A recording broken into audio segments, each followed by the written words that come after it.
This is The Ramsey Show. You can be intentional about your character. You can have money and a career. You are the hero in your story.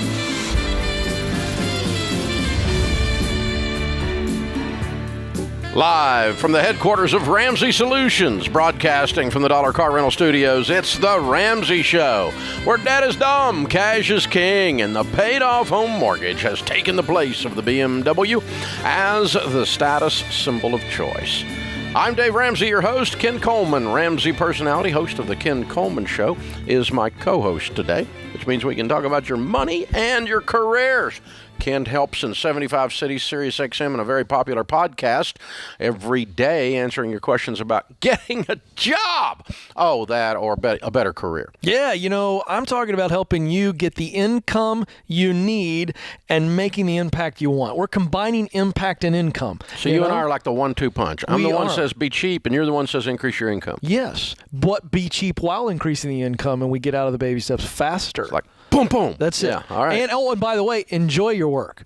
Turns out, Dave, that we at Ramsey Solutions believe that you were created to work, to actually contribute. It's about giving yourself away. You just said people are supposed to work. Be careful. That's probably bad. It's an unpopular message these days. I was speaking in Orlando yesterday, and I was telling them the story of us sending our people home to work from home, and I reminded them that part of that phrase says work while you're at home. The first word. Yeah, work. Yeah. While you're at home. Got a good laugh. I'll bet. Yeah.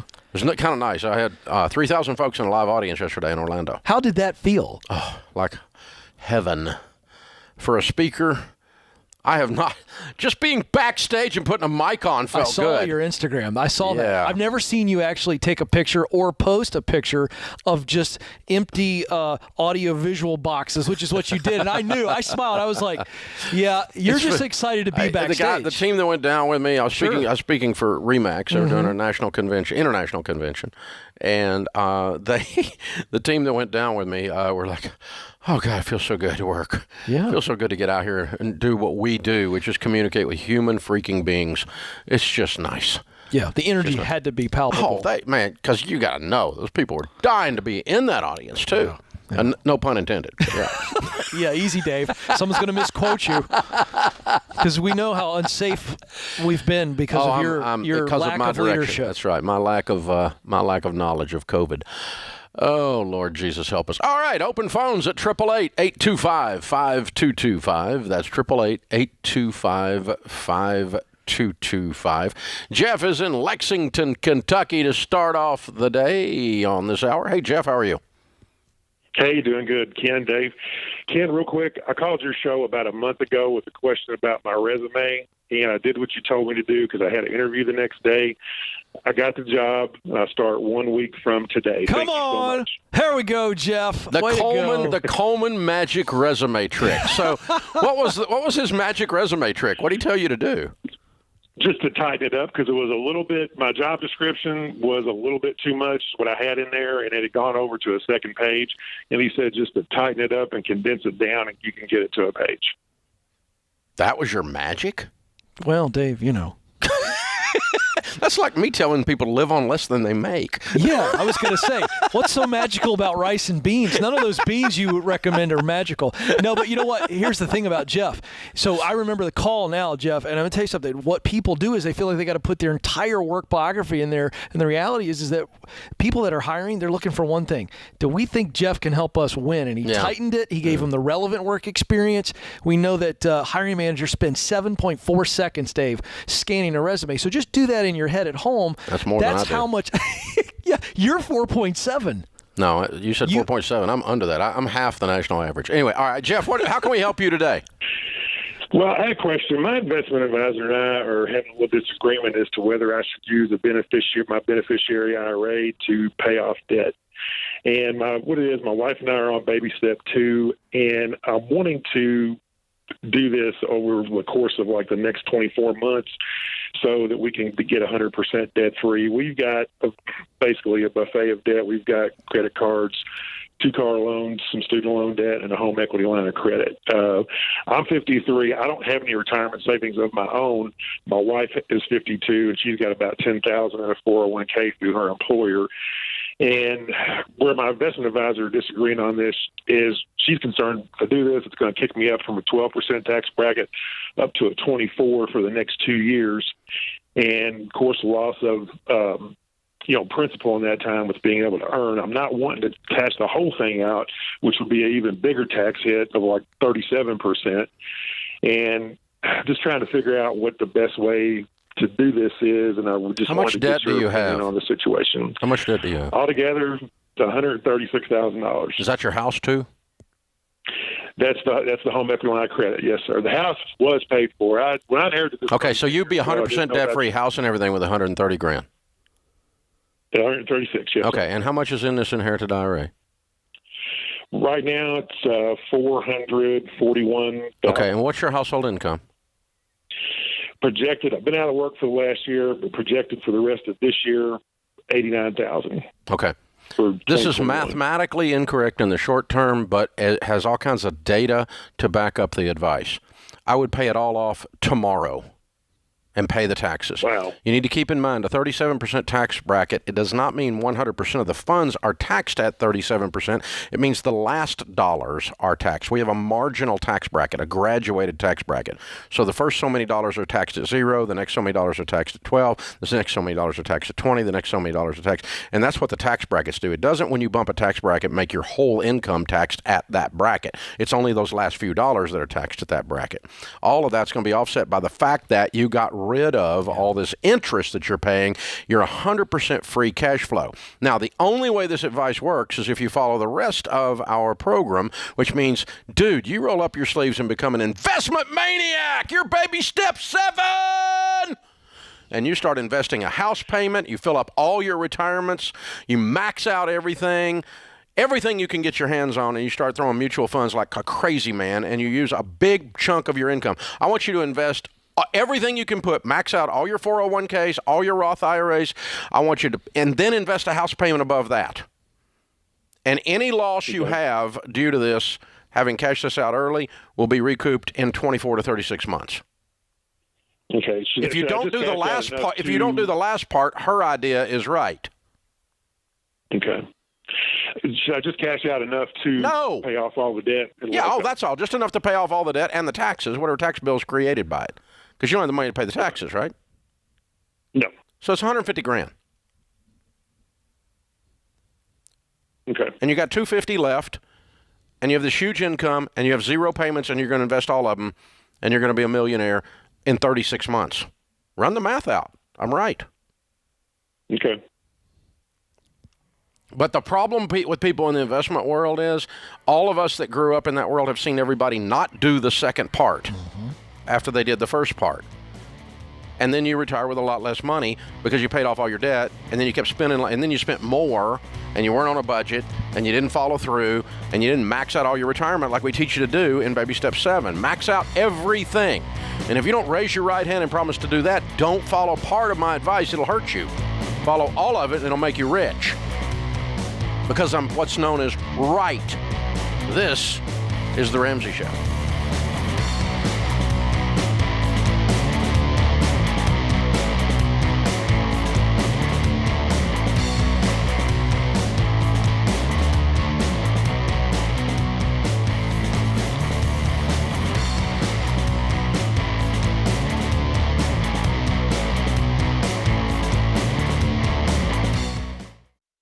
Hey folks, I got a great option to help you pay for your education. The Army National Guard. The Army National Guard believes you are the next greatest generation because you have proven that even in adversity, that you have what it takes to succeed. That's why they offer benefits like tuition assistance, career training, and a paycheck to help you avoid debt. No matter what your goals are, the Army National Guard can help you get there. Visit nationalguard.com to find out more.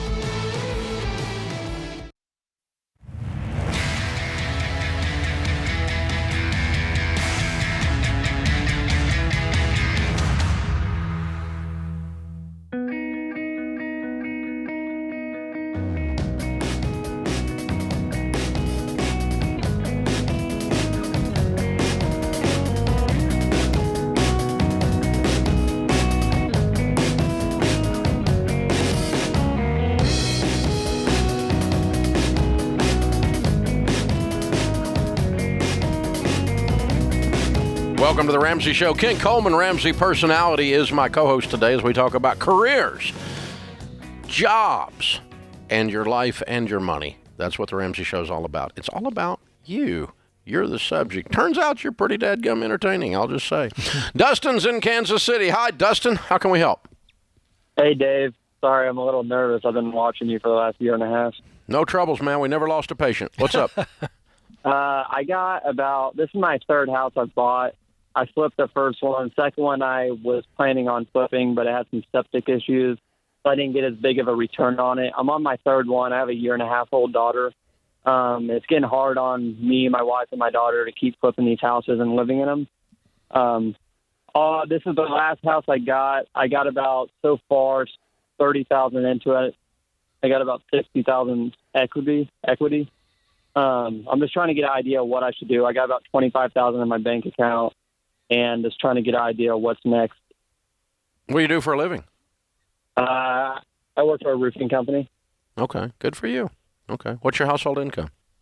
About $46,000 right now. Okay, so I heard your plan is, if I understood you correctly, to stop flipping because you're tired of moving, or at least your wife is, and with a baby and all that, it makes it hard.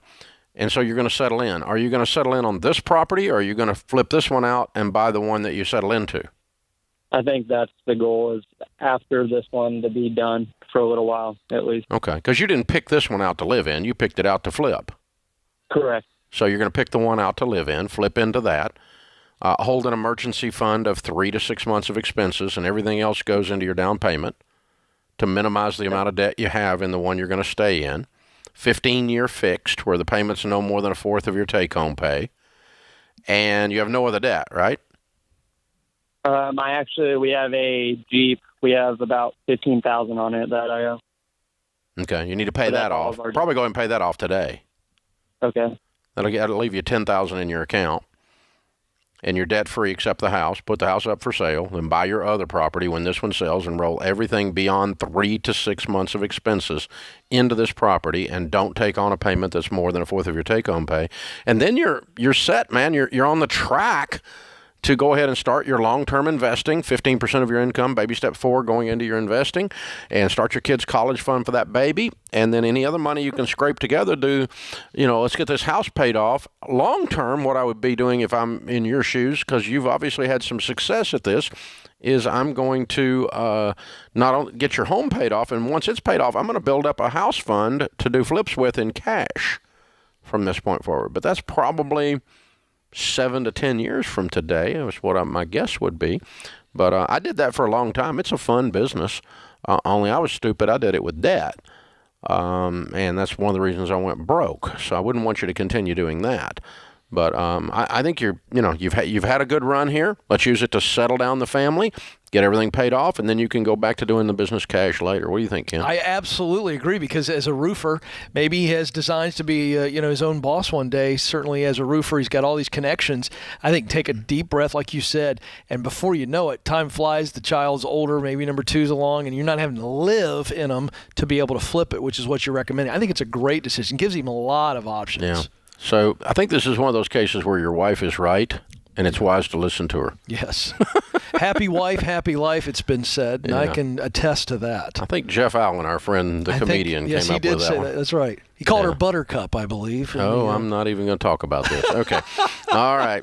Carl's in Destin, Florida. Hey, Carl, welcome to the Ramsey Show. What's up? Gentlemen, thanks for taking my call. Sure. I have a unique situation here. I'm 64. My wife is 65. We have 3 properties, 2 are rentals. We have no mortgages, no car payments, no anything. Good for you. We follow the Ramsey rules. Way to go. Proud of you. Started many years ago, paying off the mortgage. Whatever I got in a rental, I put directly on the mortgage. We also have 401ks. So my question is, at this age, should I continue to buy properties and invest, or just leave the money sit in the bank, or what should I do? What do you want to do?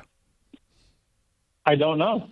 Okay. I feel like I should be productive and continue making money. Oh, crap, you're only 64. I'm 60. I'm not signing up for death right now. So, Yeah, what does productive mean to you? And I'm asking this question, Carl, not from productive with your investments, because you've been very, very smart financially. I mean, at 64, the fact that you're free and can do anything, realistically, what does productive mean to you? To me, it means just being a wage earner. I'm retired now. I'm not earning any major wages, in a $200,000-$300,000 field. But I just really not sure. So your net worth is, it sounds like to me your net worth is over $2 million. Approximately. Yeah, good guess. Almost like I've done this before. Mm-hmm. Okay. So the way to go. Beautiful job. So now you've landed on the island of paradise. Now what do we do? So if I'm you, number one, yes, I'm going to continue to invest in real estate, and I'm going to pay cash for whatever I buy as I go. We're not going back into debt. But I think you have some fun with that. I think you've had a good run with property. You like property. If you told me you hate being a landlord, then probably that's not the plan. That's not the definition of productivity as being in real estate, but it's something that's at your fingertips that you already have some knowledge of, you feel good about. But no, we're not signing up for coasting into retirement or coasting into death at 64. We're going to sign up for continuing to plow the field. The second thing I'll challenge you on is a Ken Coleman challenge, and that is, why don't you back up and whiteboard this thing for a minute and go, crap, if I could do anything I wanted to do with the next 15 to 20 years, what would I do? Yeah. Because, Colonel Sanders never fried any chicken till he was 64. That's right. Oh, and that just happens to be Carl's age, as I recall. Go figure. So, Carl, that's what listen, you don't need to be a wage earner anymore. What work do you want to do? Let me put it this way. What contribution would you like to give, as Dave just said, over the next 5-10 years? You want fried chicken all over the world with your face on it? I don't know. I doubt that. But, what is the thing, man? Yeah. What's the thing? You're truly at a place where you can do that. This is where most people want to end up. Yeah, absolutely. Well done, sir. Yeah. So proud of you. Very, very cool. Mitch is in Kansas City. Mitch is, how can we help, sir? Hey, Dave. Thanks for taking my call. Sure. I am 28. I'm single. I have a daughter who lives with her mother. I'm currently renting. I make about $50K a year gross. I'm on baby step 2, and my question is, my Credit Karma shows that I have about 8 accounts and collections with around $2,400 owed, which is relatively easy to take care of, I guess, and I can pay that off within 3 to 4 months or so. The problem is that I have, I'm 100% positive that Credit Karma isn't showing me my entire debt or collections list. How do I find that list, and who should I contact about the correct or most efficient way to get them removed or entirely? Yeah. Well, to start with, Credit Karma's crap. Okay, let's just establish that. So it's a bait and switch thing to get you signed up for more debt. It's just a mess. So right. Instead what I would do is let's go to all 3 of the major credit bureaus directly and pull a copy of your credit bureau report. You can get a lot more detail that way of exactly what is owed and who last reported to you. So these are old enough debts that they've probably been sold off to someone else, is what you're thinking. Yeah. Yeah. Okay, so you need to dig through that and start contacting them, and it's a bit of a treasure hunt because they start selling this bad debt from place to place to place to place. How old are these debts? How long since you paid on them? A lot of them are 5 years, or some of them are 3, but Yeah, you've got a past. Okay. Sure. That you've grown up through. Okay. So get in touch with them. Be sure you get in writing what you're agreeing to pay them, which might be the original balance that they've marked up 7-fold by now. But get it in writing, and do not give them electronic access to your checking account. But just go to the 3 major credit bureau reporting companies, Experian, TransUnion, and Equifax. And you can pull out what you need there directly, and you'll get much higher quality of information because they're not trying to bait and switch you as much.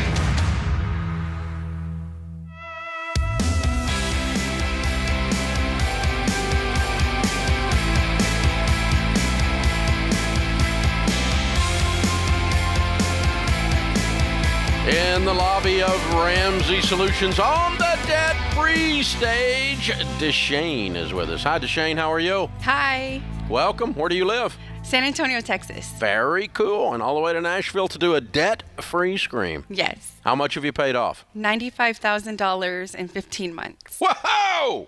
And your range of income during that time? $135,000. What do you do for a living?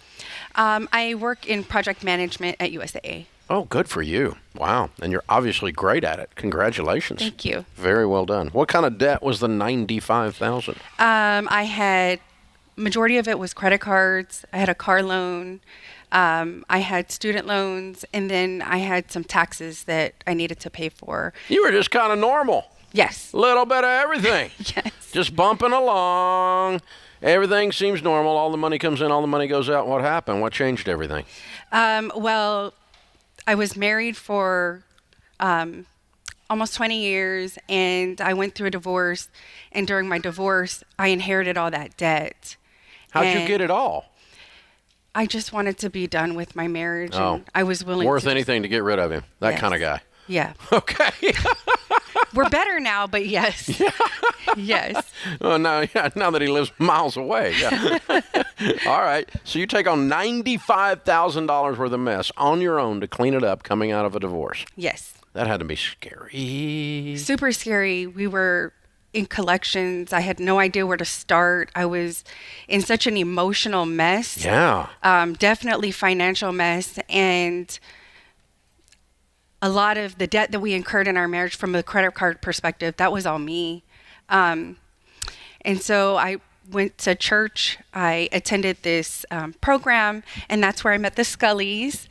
And that program helped me to reset really my heart and my mind. And once I was done with that, I had the courage to finally tackle my debt instead of avoiding it and just making minimum payments and barely making ends meet. And so Maddie had posted that they were going to start offering FPU, and I thought, okay, I've got to do this. I need to make this commitment for myself. I need to get myself out of this mess. And my very first class, they shared their story. And it was your story. And it was my story. Yeah. But theirs gave me hope. Yeah. So much hope in that I didn't have a relationship with my kids. I definitely did not have a relationship with my ex-husband. And I just wanted to finally have peace in my life. And they gave me the big picture view that this wasn't just a budgeting class. This wasn't just, how to spend your money. It was inviting God into your finances and letting him lead the way. So, I think after like class 2, I had so much hope and I had so much drive. I was like, okay, I'll sell everything. I will get a roommate. I will take on a second job. I will move out of my apartment when my lease is up, move in with family. And that's exactly what I did. My gosh. They really set me on fire. And Maddie and Scully, they were like my biggest cheerleaders. There'd be days where I'm like, okay, I don't know what to do. Or, hey, I'm selling this. And it's all these little things that really just help me to just keep moving forward, even when I felt like, I don't know if this is working, but I'm getting closer. So. Wow. So let me backtrack just a little bit. Before you went to FPU, you went to a different class, not ours, that the church was holding on how to just put your life together. Yes. It's called Peel the Onion, and they offer it at City Church. Okay. And it's just all about you getting whole. Focusing and then you were whole enough at that point so that when you stepped into FPU, you're like, game on. Yes. Okay. Because you were beat up, beaten down, needed some recovery just to be able to have the courage and the strength to fight the debt. Absolutely. Yeah. That's very powerful. That's a great 1-2 punch. And also for our listening audience that don't know, Maddie and Scully are, of course, rock stars around here. Mm-hmm. They've held some almost 40 Financial Peace University classes. Maddie's story is not dissimilar to yours, except they were able to stay married. And she had run up debt, and she's told that story on our videos many times, and powerful couple. And they've led thousands of families like they have Deshane this way, and they've made the trip with her to be here for the debt-free scream because they're so proud of her. So they're friends of ours, close friends of all of ours here at Ramsey, and They're like rock star financial peace university coordinators. So that's what she's referring to. And for those of you on YouTube, she's pointing off to her right, but they're sitting over there. There's a shot. Okay, we get them over there. Okay, cool. And so, Deshane, well done. Thank you. So, when was the divorce? The divorce was January of 2018. That's when our divorce was final. Okay. So 3 years ago, your life was so freaking different than where it is today. How old are you? I'm 43. So I'm debt-free and 43. I like it. Yeah, Good- she's got good. a slogan. She's got a slogan. That's it. Yep. Well, but the thing is, I mean, the last 3 years have been really, really, really tough. Yes. And a portion of those years have been hell. And now there's nothing but just sunshine because you took such control of every element of your life, money being actually the last step that you did. You got your spiritual life in order, your emotional and relational life in order, and all the other things, and then step through this process. I'm so proud of you. You are an absolute rock star, kiddo. Thank you. It's absolutely amazing. You know, Deshane, I want to have you. I'm going to ask you a question so you can talk to our audience because you've already talked about Maddie and Scully and what they meant to you. But I want you to talk about the fact that you were very alone, relationally and financially, and you had the FPU class, that community. I want you to speak to the importance of having community because even though you had them early on, the fact of the matter is when you pay off $95,000 in 15 months, there's some serious Game dark on, days man. because you're hustling. What does community do for this process? Why is it so important? It helped me have accountability.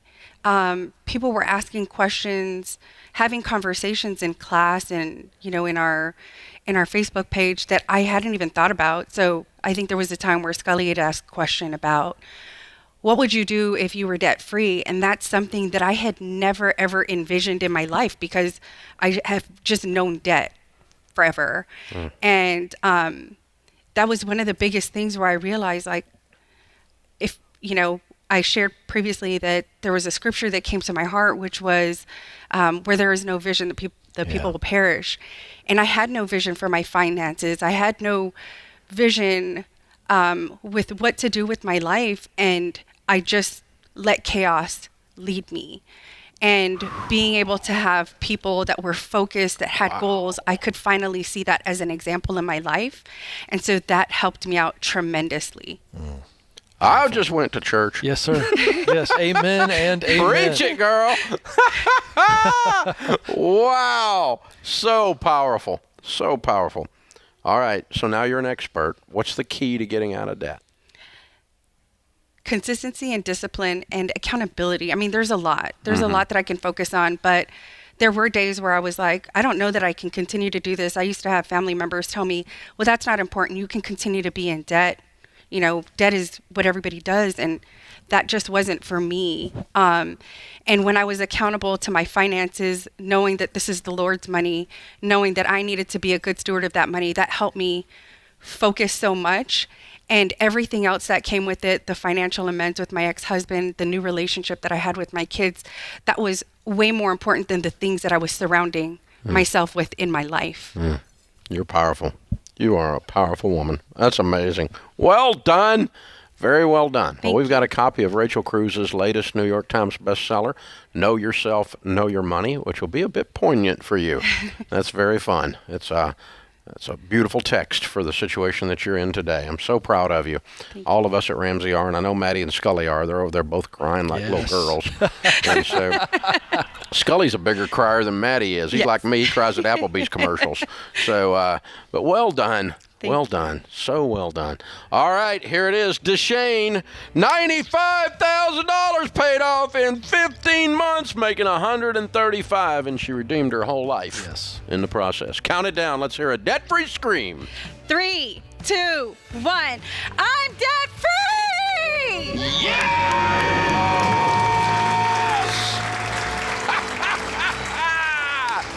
This is how it's done, ladies and gentlemen. Wow! Wow!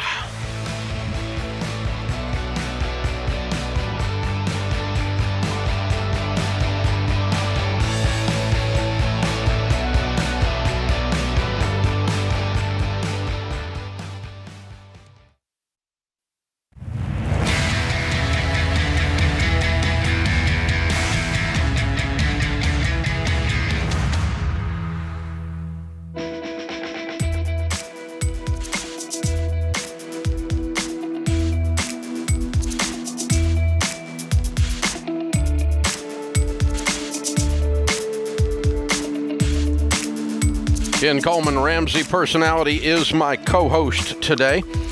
Open phones at 888-825-5225. Our team created, and Ken created, 6 easy-to-use resume templates that'll help you get noticed. They're only $9.99. You get 6 customizable resume templates, instructions for building your resume, plus the 10 do's and don'ts of job applications. One of our callers earlier this hour said he got a job because of Ken's resume, or he at least had a part in it anyway. If you want to learn more about those templates, text the word resume to 33789. Resume to 33789. Our question of the day comes from Blinds.com. Find out for yourself why Blinds.com is the #1 online retailer of custom window coverings. You get free samples, free shipping, and with the new promos they run every month, you'll save even more. Use the promo code RAMSEY to get the best possible deal. Today's question comes from Kevin in California. He asks, I am an electrician making $70,000 a year, and my wife and I are in baby step 2. With everything going on in California, many businesses are moving to Utah, and that state has an electrician shortage. Builders are throwing money at trade workers for temporary employment until each project is done. Should I leave my current stable job to search for money and risk not having a job a year from now? The company I work for has made it known that if you leave to find money, you won't be rehired. In this situation, because you're in baby step 2, Kevin, I don't like you leaving the current stable job for project employment. I just don't like that at all. I think if you can move to Utah or any other state where you can get a full-time and not a project-based electrician job, I'd be fine with that. But in baby step 2, we want you to walk the baby steps out, get that 3 to 6 month emergency fund in place in baby step 3, and get going in baby step 4 and get going. And then we step into a better job opportunity. We don't jump and potentially hurt yourself financially. Yeah. So if you could go and make double the money in Utah, I would consider going, but only if you move there and make that your new job. Yeah, that is the long-term play. Yeah. And it can be in the electrician world that you could go from project to project, but there's got to be plenty of work there and a bunch more money, and it's a permanent move. It's not, I'm just going to run over to the strange land of Utah, make some money, and then come back. That's right. No, I mean, not that Utah's strange. I'm just saying, like, people used to do that with Dubai or stuff, or they would do that, people coming out of the military would go back as civilians and do military type work on a civilian contract in Afghanistan or whatever, and make a bunch of money for a short period of time, and then come back. But they were unemployed. Yeah. And so, the question is, where do you want to live? And then let's build a life there. Yeah. That's the thing. That's right. And you could take a vacation, take some vacation days, go make some connections, really walk around, meet some people in that field and get a feel for what that's going to look like. But I just don't like that, Dave. A little too risky trying to do that. I'm going to jump here for the short term. Absolutely. Absolutely. Well done. Very, very well done. Open phones at 888-825-5225. Thomas is in Houston. Hey, Thomas, welcome to the Dave Ramsey Show. Hi, Dave. Thanks for having me. Sure. What's up? The question I have is essentially I feel like I need to generate more income, likely by starting a business or something, but I'm not sure if it's wise given my situation. I'm 41 years old. I am finalizing a divorce, about a 13-year marriage. The marriage was pretty bad. I'm sorry. And I stuck in it way longer than I should have. Mm-hmm. And but we have an agreement, a mediation agreement that the judge just has to sign. So I know what my responsibilities are going forward. And essentially, I have a $420,000 mortgage. Mm-hmm. I have $96,000 in student loans. Mm-hmm. I also have about $8,000 in credit card debt, which is primarily attorney fees, and I make about $125,000 a year. Mm-hmm. What's the house worth? Less than, it's like $400 because the market here is dipped in the last year or so. I don't know if it's because of COVID or what, but yeah, the market is taking a dip here. Really? In Houston, Texas? I thought it was white hot. Well, I don't know. Are you in a bad neighborhood? No, you're in a $400,000 house. You're not in a bad neighborhood.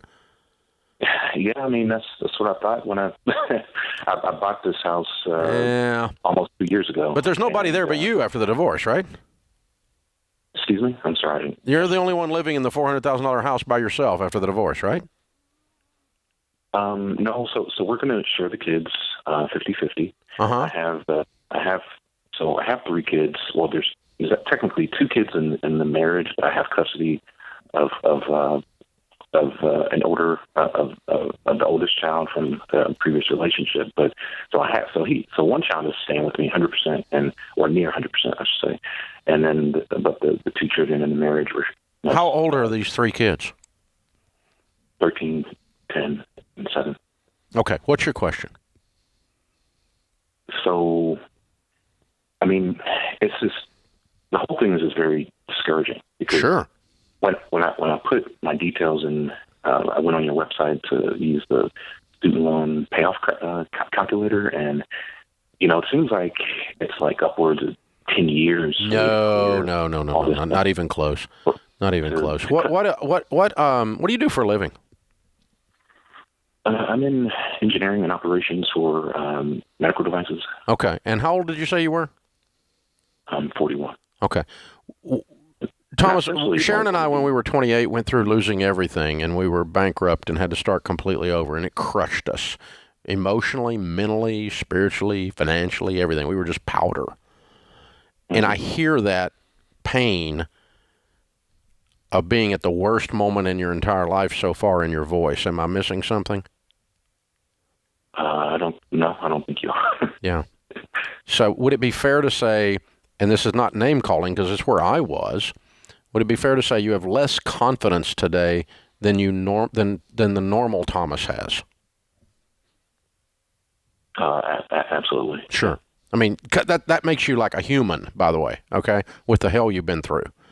And you're looking at this pile of debt, and you're looking at these 3 teenagers or quasi-teenagers, and you're looking at a $400,000 house, and you're looking at the end of a mess, and the sun has not come out the next morning after the mess yet, and you're still in the dark of night. That's what I hear in your spirit when I'm talking to you. And so that makes it really easy for me to accurately say, dude, you're a whole lot better than you freaking feel right now. Mm-hmm. Yes. Yeah. So here's what we're going to do, okay? I can see mathematically how we can get you out of this. Probably going to sell the house just for the fun of it. It's just a stupid house. You can get a place to rent for a little while with these kids, and let's get this mess cleaned up, because that's a big old freaking house for you to carry by yourself with this amount of debt, with this income. And so I'm probably going to step down in monthly payment for housing and get rid of this thing, go get you another one. It's just a house. Kids are going to survive the house. They're going to survive the divorce. They're going to be okay. It's not going to screw up their entire lives based on where they live. And we're going to put you into Ramsey Plus with Financial Peace University and show you step by step exactly with coaches at your fingertips and groups that you can plug into exactly how you're going to do this. Because I can see if you dump that house and get on a tight budget and get these teenagers fired up about the next phase of our life, and you start selling so much stuff they think they're next, and you even think about some extra income and what you can do to scratch around and do that, because you're a very bright guy. You just had a butt whipping, man. Yeah. And it's just hard. It just hurts. And I get it. I've been there. I know how it feels. And I think you can turn this completely around. So you hang on. Kelly will pick up. I'm going to put you in that as our guest. Ken, did you hear something? Yeah, I heard him say that, should I make more income? The answer is yes. And I think when you got the split time with the kids, you're working. When you're not with the kids, you're working. I would be careful. He mentioned, should I start a business? We didn't have time to unpack that. I'd be very cautious about starting a business right now. Let's go work and make some money and get Gazelle Intense to pay business this is off. too hard to do at the bottom of your emotional hurting. A lot situation. of stuff up in the air. Yeah, you need to really have your muscles built to start businesses. And we got to get those rebuilt right now. They're somewhat atrophied from this long fight he's been through. This is The Ramsey Show.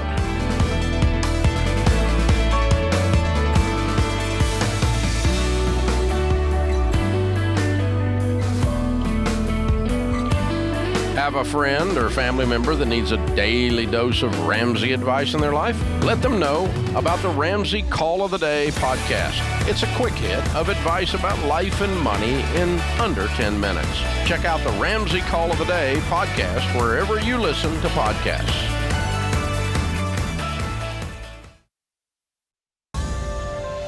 This is The Ramsey Show.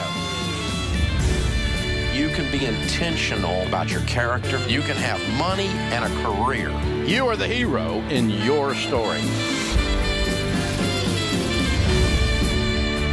Live from the headquarters of Ramsey Solutions, broadcasting from the Dollar Car Rental Studios, it's The Ramsey Show, where debt is dumb, cash is king, and the paid-off home mortgage has taken the place of the BMW as the status symbol of choice.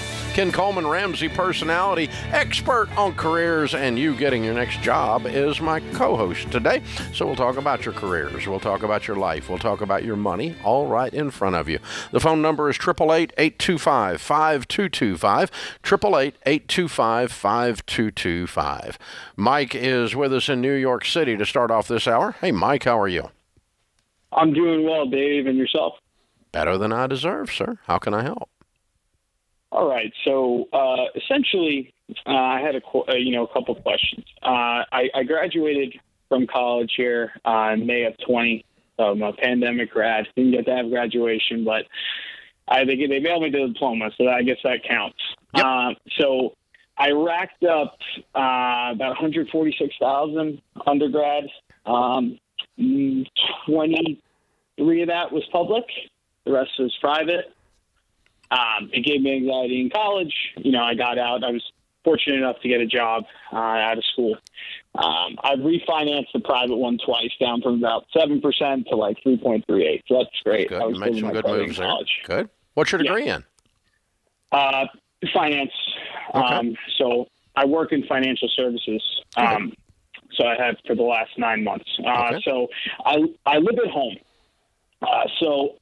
Luckily I was, fortunate enough to discover your program as a young person with a lot of debt and fresh out of school.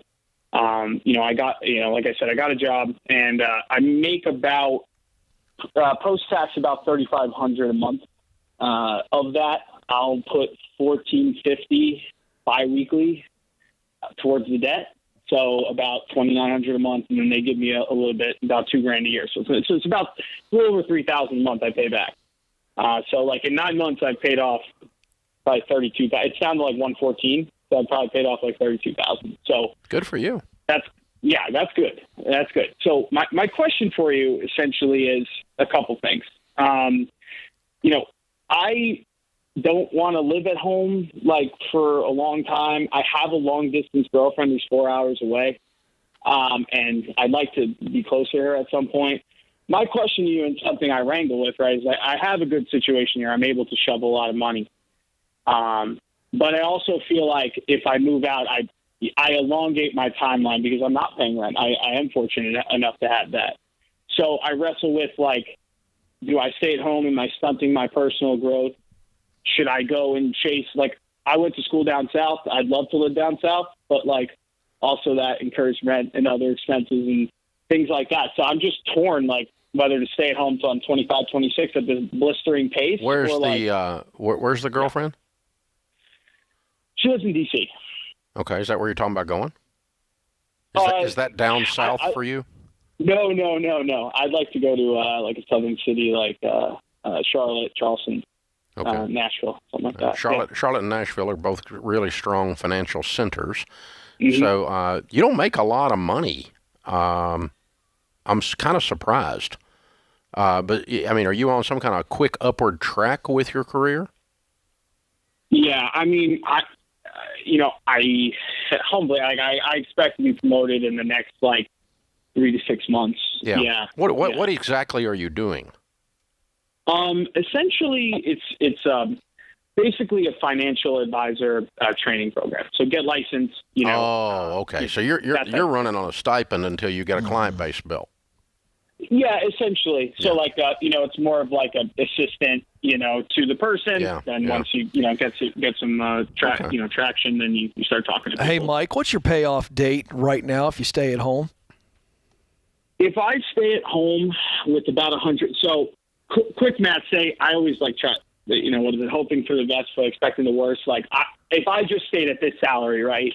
Yeah. It would be, and I pay biweekly, it's about $40,000 a year. So it's about 2.5 years. If I pay biweekly, and I can confidently say that I'm like trying to do it in 2 years. Like I'm just trying to be. But Mike, you're overanalyzing this, man. The bottom line is you got to weigh the 2.5 years. If you stay home, stay where you are, and you know your income's going to go up, so you've done kind of your least amount of income scenario. Yeah. So if you move south or DC, whatever that looks like, you start making more money. You just got to start running the numbers and really truly look at, well, how much more would it elongate using your words? It won't. I don't think it's very much at all. I don't think it's much at all because and so here's what it amounts to. Do I put my entire life on hold for 2.5 years, including stepping out as an adult and having my own place?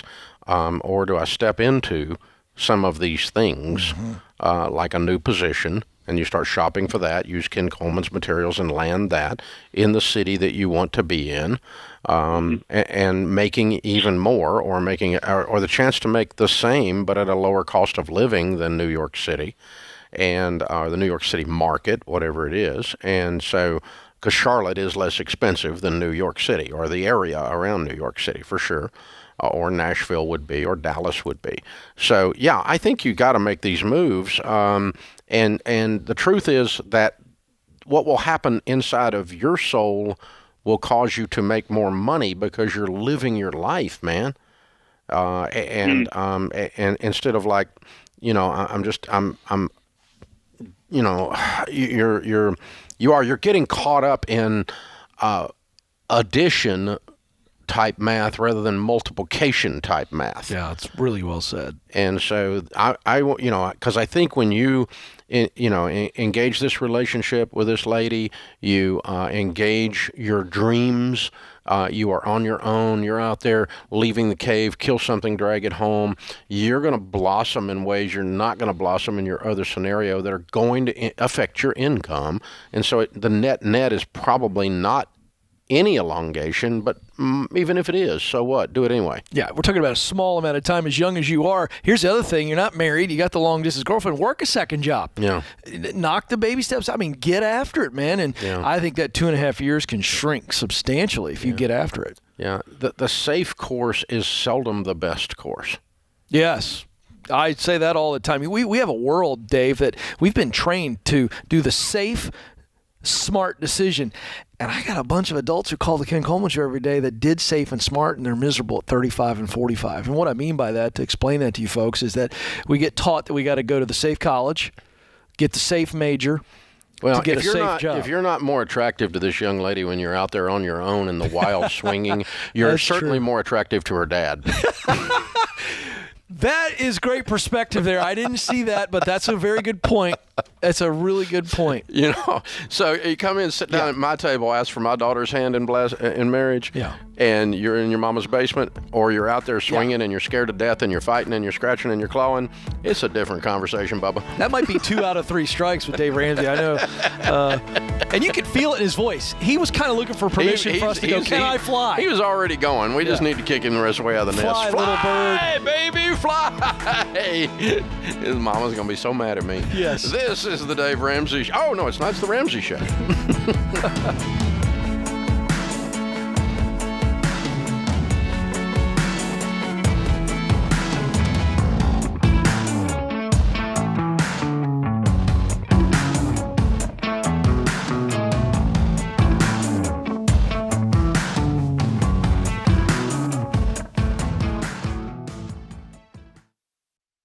We were drawn to Christian Healthcare Ministries because we both had young families and we wanted to have more children.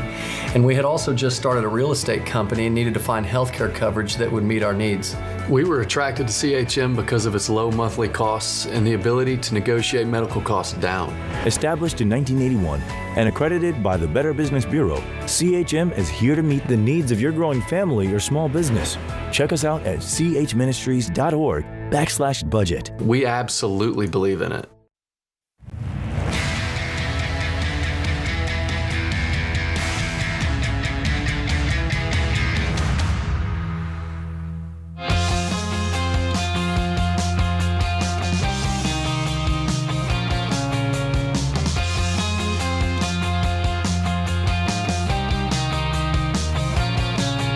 Ken Coleman, Ramsey Personality, is my co-host today here on The Ramsey Show. If you feel like you've tried everything when it comes to money, but you can't seem to get traction, I know the feeling. A lot of people do. Maybe you tried budgeting, but you couldn't figure it out. Or you got big money goals and you're not sure how to reach them. You may need a financial coach, someone who can help you understand what's holding you back, develop a custom plan to reach your goals. And we've got a network of financial coaches all across the country who are ready to work with you. They're called Ramsey Preferred Coaches. These financial coaches are trained the Ramsey way. Not only will they guide you with a personal plan, they'll help you form the right habits to win with money. Now, let us help you find the right coach for you. We'll connect you with the top 3 coaches in your area, and you get to choose which one you want to work with. It's time to make progress with your finances. Stop wanting to reach your money goals and start doing it.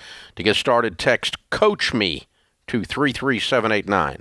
Text Coach Me, all one word, to 33789.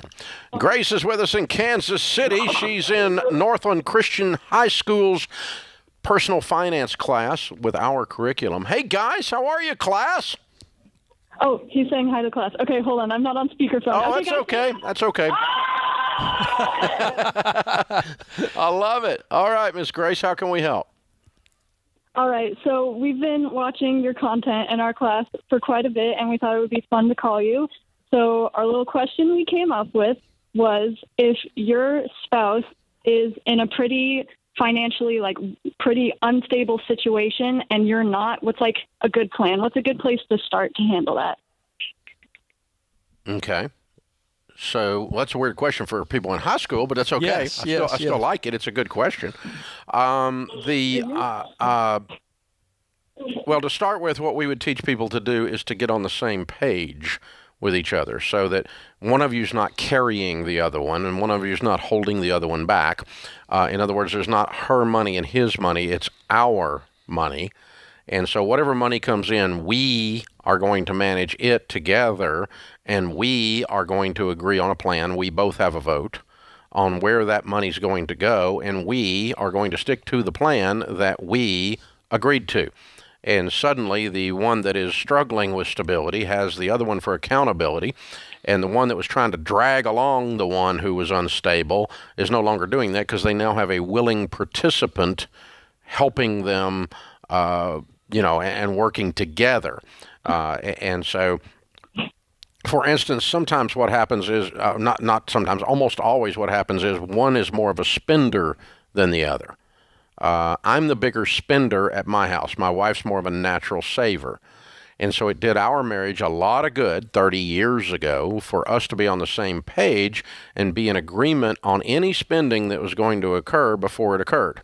So I don't buy things without my wife knowing it ahead of time and without us being in agreement on the purchase.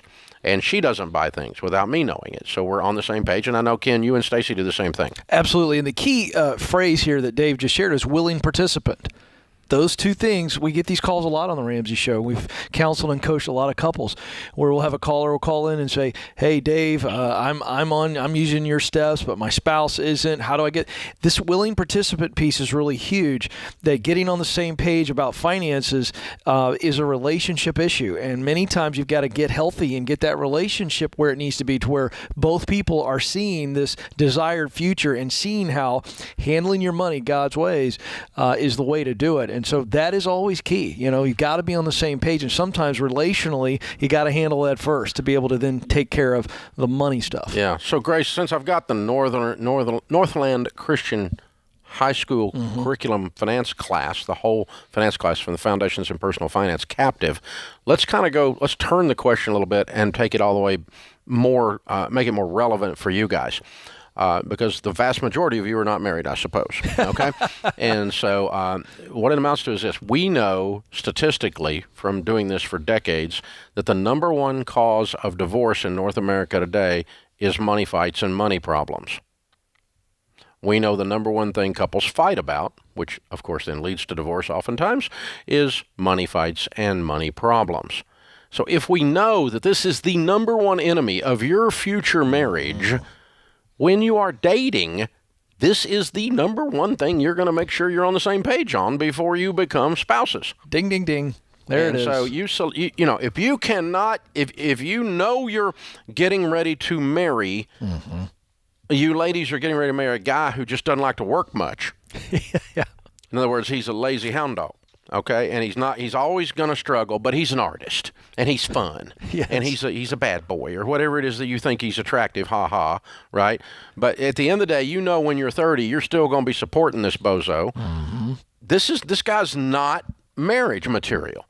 Guys, if you're dating a girl and she's a freaking princess and she thinks the whole world revolves around her and she can spend whatever she wants to spend like she's in Congress because her daddy always gave her more money than she had sense and he had sense, and you think you can keep up with that with your income starting a new household, you're screwed, man. You're not going to.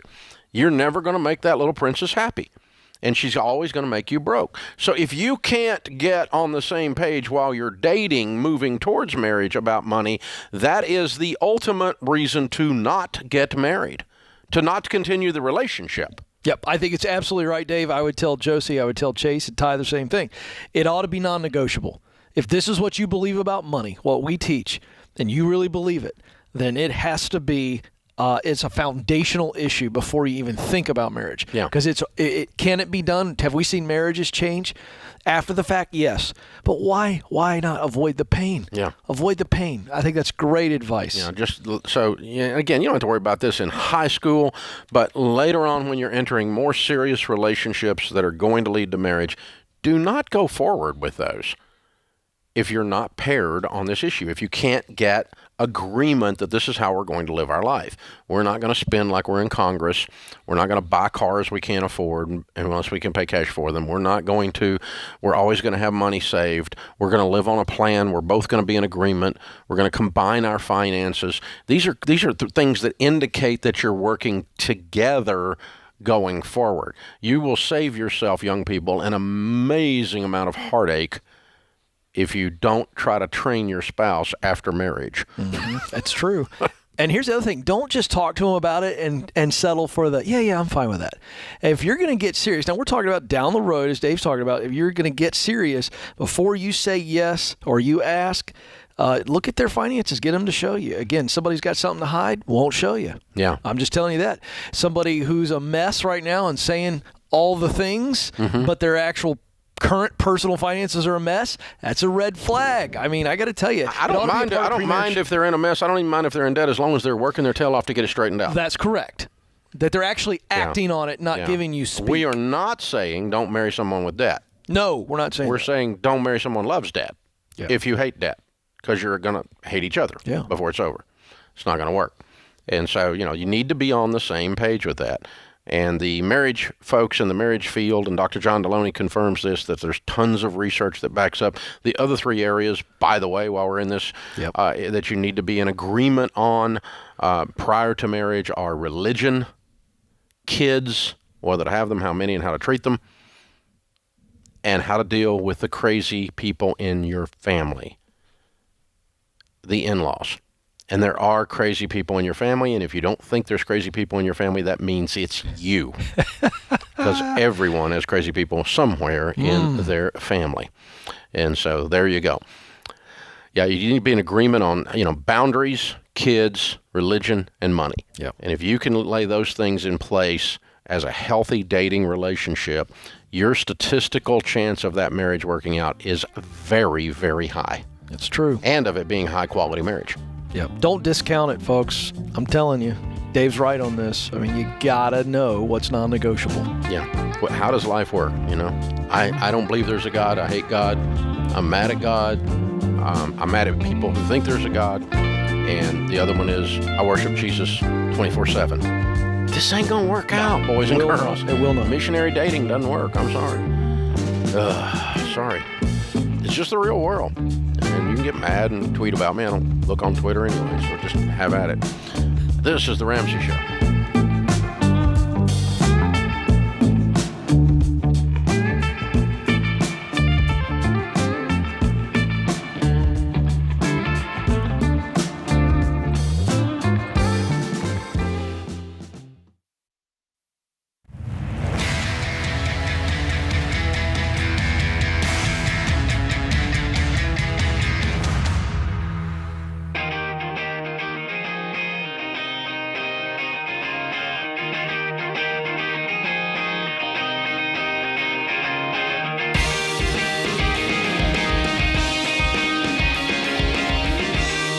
Ken Coleman, Ramsey Personality, is my co-host today. Johnny and Holly are with us from Camp Lejeune, North Carolina. Says on my screen you guys are debt-free. Congratulations. Thank you. Well done. How much have you paid off? Around $59,000. $59,000. How long did this take? 15 months. 15 months. And your range of income during that time? 108. Okay, cool. So, Camp Lejeune, are you in the military? Yes, sir. Thank you for your service. What do you do? I do supply chain management. Ah, very nice. Great career field. Good for you. Good. Fun. All right, what kind of debt was this $59,000? Well, let's just say mainly credit cards. We owed a little bit, like $2,500 on one of our cars, and then some to student loans. But it was mainly a shopping problem on my end. Ooh. Yeah, okay. I'm just going to come right out with it. I'm just going to start with this, huh? All right, just dive right in here. So tell me what happened. Well, I just remember one evening looking over at my husband. We have a really good marriage. We're a really good fit. But I just looked over at him, and it was the same scene I'd seen at the end of the month every month, just his head in his hands, looking over our finances, shaking his head like, how are we, living month to month on this income? And I really thought it was going to be the end of our marriage. Whoa. Yeah. Eventually, we were still in a good place, but eventually it led to our demise. You saw the beginning of the end. Yeah, absolutely. Yeah. Wow. So what'd you do? You said, hey, Johnny, we got to fix this. And he went, no kidding. Yes. Yeah, so I had read your book, The Total Money Makeover, in 2015. I was kind of doing Dave-ish, but then Holly got on board, and we set a budget, and we stick with the budget, and that helped a lot. Yeah, that's everything right there. Okay, Yep. So once you decide, Holly says she's going to go along with it, and then you decide we're going to do the whole program, boom, you start getting traction, right? Yes. 15 months. I'm looking at this pink sheet with all these names on here that I don't like. Wells Fargo, Chase, MBNA, Navient. These are good people to have out of your life, aren't they?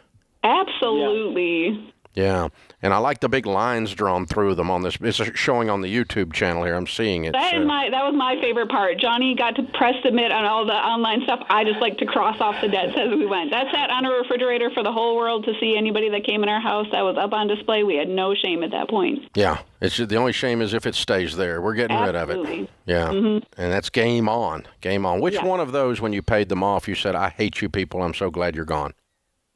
I'll let Johnny answer that. I would say it was the student loans, Dave. Being in the military, TA paid for my tuition, but I still got student loans somehow, and it was a blessing to get, these student loans out of my life. Amen.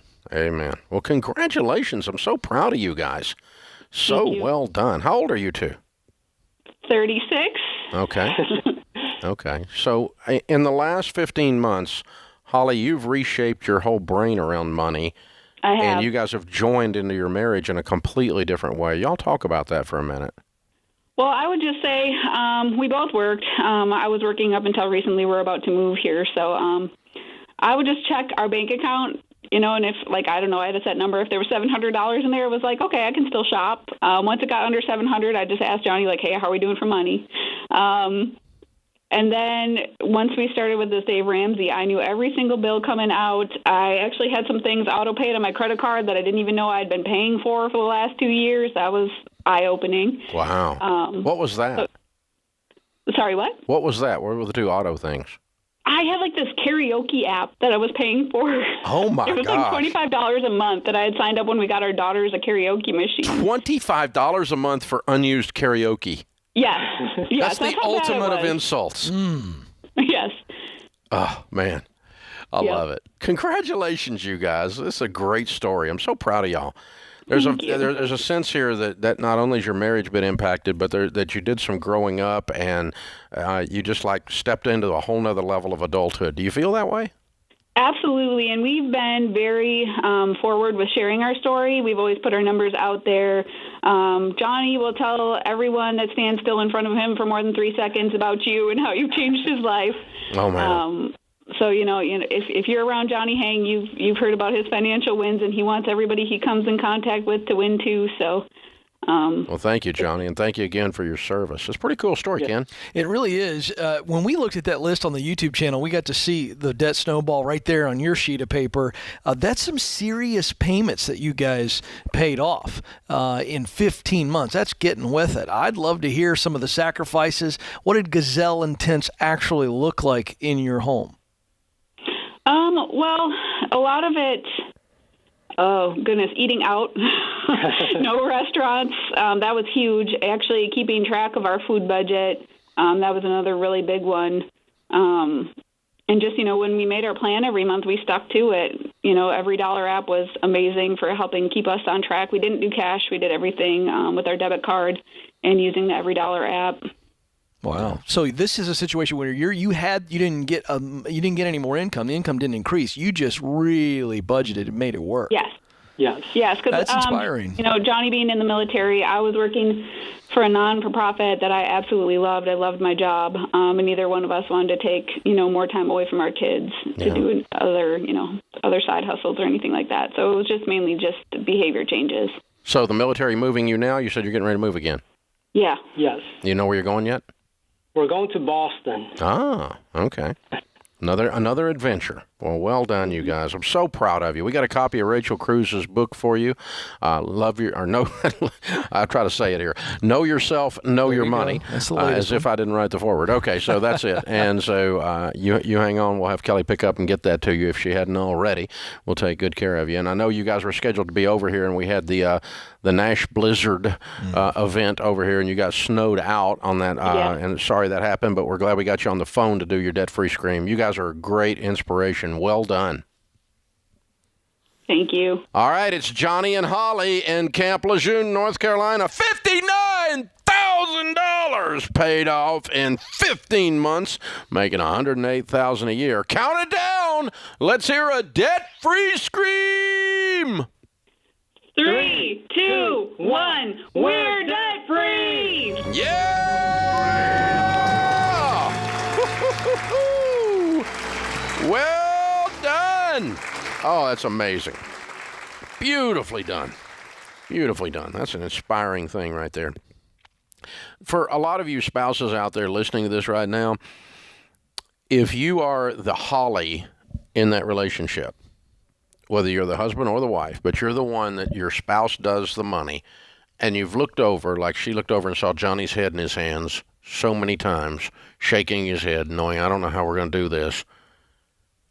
What the gift she gave herself, the gift she gave him, the gift she gave to her kid's future, when she looked over and saw that and said, I value this family and its future more than I do my selfish right to spend like I'm in Congress. I'm going to work with my husband, my wife, and get this stuff done. That gift, when she raised her chin and did that, she stepped into a whole different level of emotional maturity, spiritual maturity, than she had ever seen before, and it's blessed her family. No question. It's just another reminder that you do what you have to do so you can do what you want to do, and sometimes we got to say no to the want and do the right thing. And in this case, it was her relationship, and not just the financial piece of it, but just the legacy. You think of we saw the picture of those two little beautiful girls. Oh, I mean, they're aware of all this. These kids. Rachel has said many times, they can feel the tension in the room. More is caught than taught, and they saw a transformation go on. Those kids are picking that stuff up. So great legacy for those two. It's a wonderful story of transformation. Because see, what happens is it's not really about the money. No. It's about the person in your mirror. And it transforms you. You are changing. And then guess what? Magically, the money changes. Go figure. This is The Ramsey Show.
everybody's got to do them. Everybody hates them, except for weird people.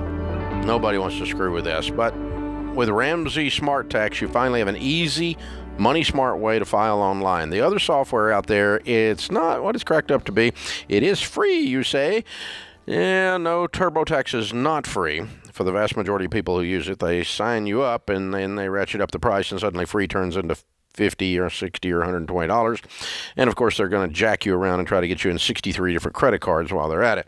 We don't do any of that. The cost to file a federal tax return with Ramsey Smart Tax is crystal clear. It's $17 or $37, depending on the level of support you need or want, plus $32 if you have to file state taxes, and some folks don't. Like in Tennessee, we don't have state tax. Income tax. But listen, it's not just about the cost. Our software and our support will go toe-to-toe with TurboTax any day of the week, and will never leverage your financial situation to sell your credit cards or to sell you ridiculous loans. We're not going to peddle stuff at you that's going to hurt your finances. Sign up for Smart Tax for free. Take a look around the software. You won't pay a thing until you're confident that you got your taxes right and you're ready to click File. Text TAX to 33789. That's TAX to 33789. David is in Lexington, Kentucky. Hi, David. Welcome to the Ramsey Show. Hi, Dave. How you doing? Good. How can Ken and I help? Okay. I'm going to try to make this as clear as I possibly can so I don't use a lot of time. Well, the situation is we have a family member that owns their own home, but due to some bad business choices when she had a previous business, she got into about $100,000 worth of debt with the IRS and about $25,000 in back property taxes. So we're just trying to see if this ship can even keep from being sunk due to this, if we were to try to help. What is the house worth? The house is estimated at around $190,000. Okay. And so what does this person do for a living now that their business has failed? She works for a tile and marble company. I mean, what kind of money does she make? Roughly around $50,000 a year. Okay.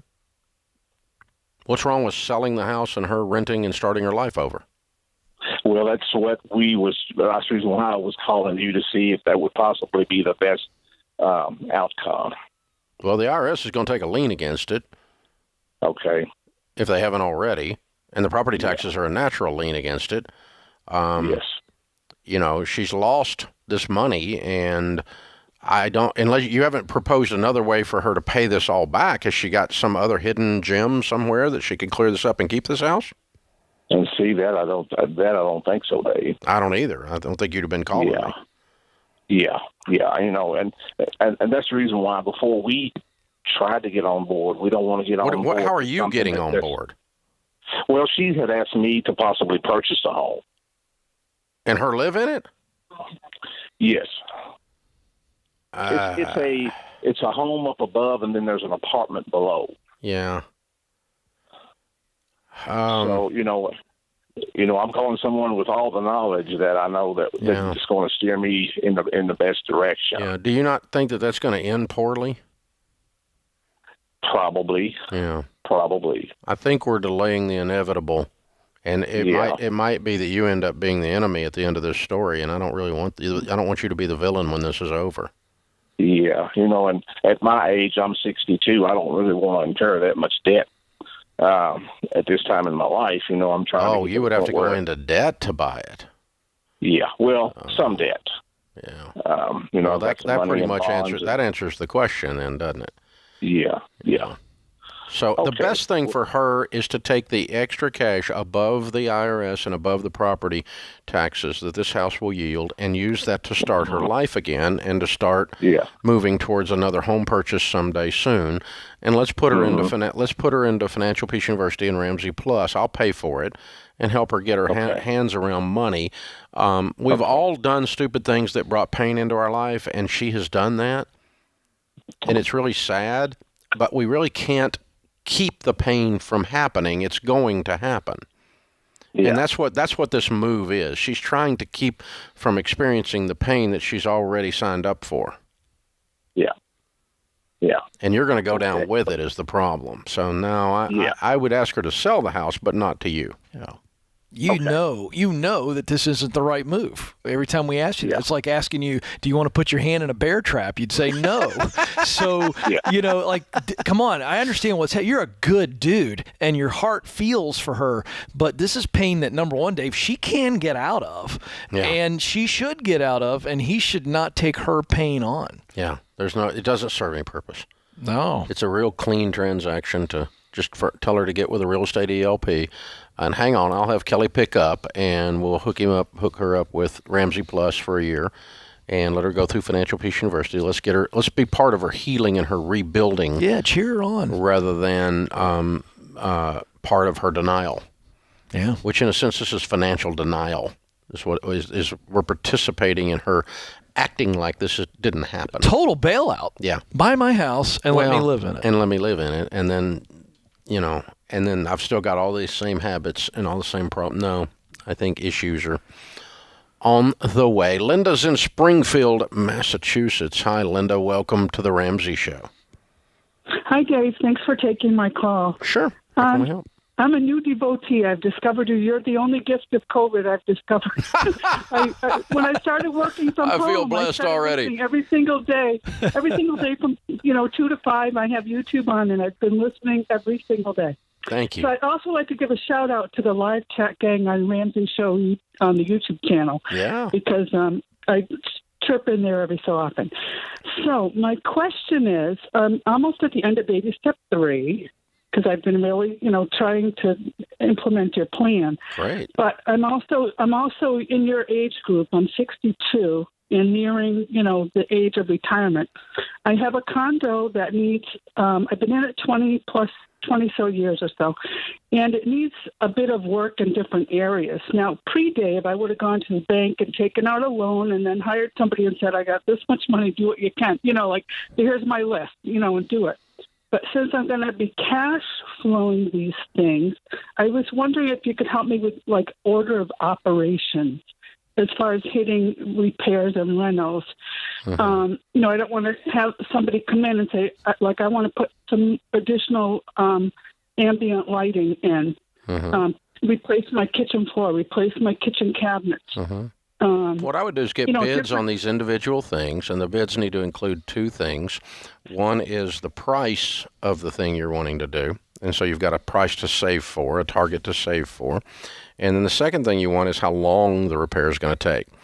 And so, if ambient lighting is, I'll make up a number, $1,000, and it takes 2 days, that's one level of repair. Kitchen cabinets and floor might be $15,000 and 3 weeks. I don't know. I'm making up numbers, but the different repairs are going to take longer and cost more. And so you want to kind of stage those in, and then you can develop kind of a project list, and then that's your savings list. That's your goal list that you're saving up money to knock out. And if you can just prioritize it and think it through, but do it with real numbers. Go ahead and get bids on the different items and keep them separate. Don't make it one big project.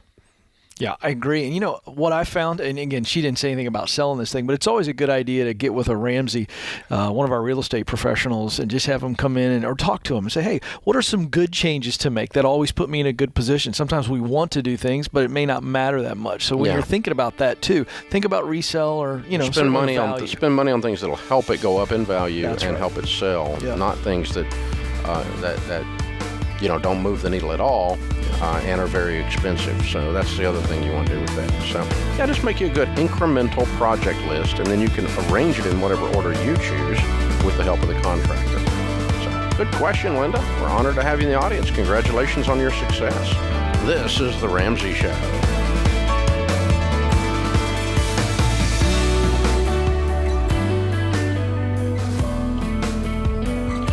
This is James Childs, producer of The Ramsey Show. You can listen to all our shows with the Ramsey Network app on your smartphone. Browse by topic or even send clips to your friends. Download the Ramsey Network app in your favorite app store today.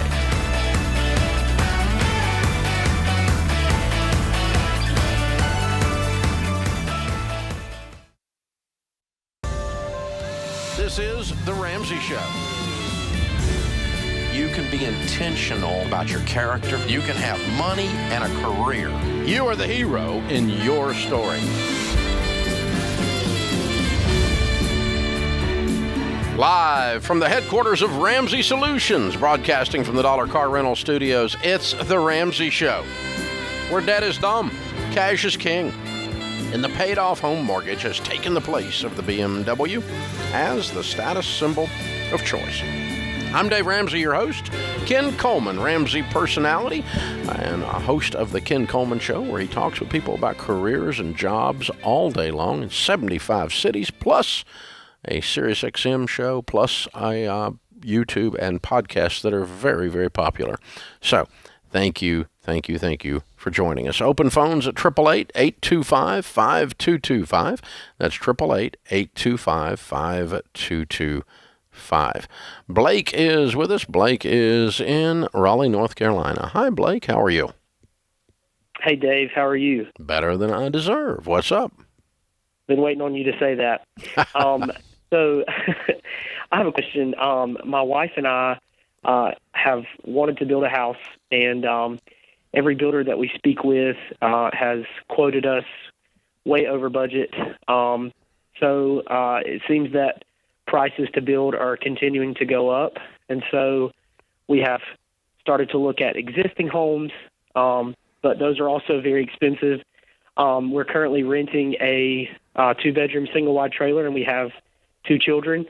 So we're just kind of stuck. We could pick a smaller house plan, but right now I don't think we would want to go much smaller than what we've already chosen. So I'm just wondering if you think we should wait it out. Should we be looking at other homes? Just wanted to get your advice. Okay. And you're debt-free, and you have your emergency fund plus a down payment. Yes, sir. Good. So you're ready to go. Well, I would continue to look. This is your first home purchase, I take it? We actually sold our first home in August, and, with hopes to do this. And so when we sold, we moved into this rental house. So this will be our second home. Okay. All right. Well, in general, here's a couple things to take into the formula. Okay. Number one, generally speaking, with rare exceptions, used housing is less expensive than new. Okay. New is usually the top line bar of how we set values in residential real estate. Right. And so, you're going to get more bang for your buck with a used house in general. And if you're having trouble making something fit your budget, then that's going to be part of your answer for sure. The second thing you've got is we are in a very, very, very unique time right now.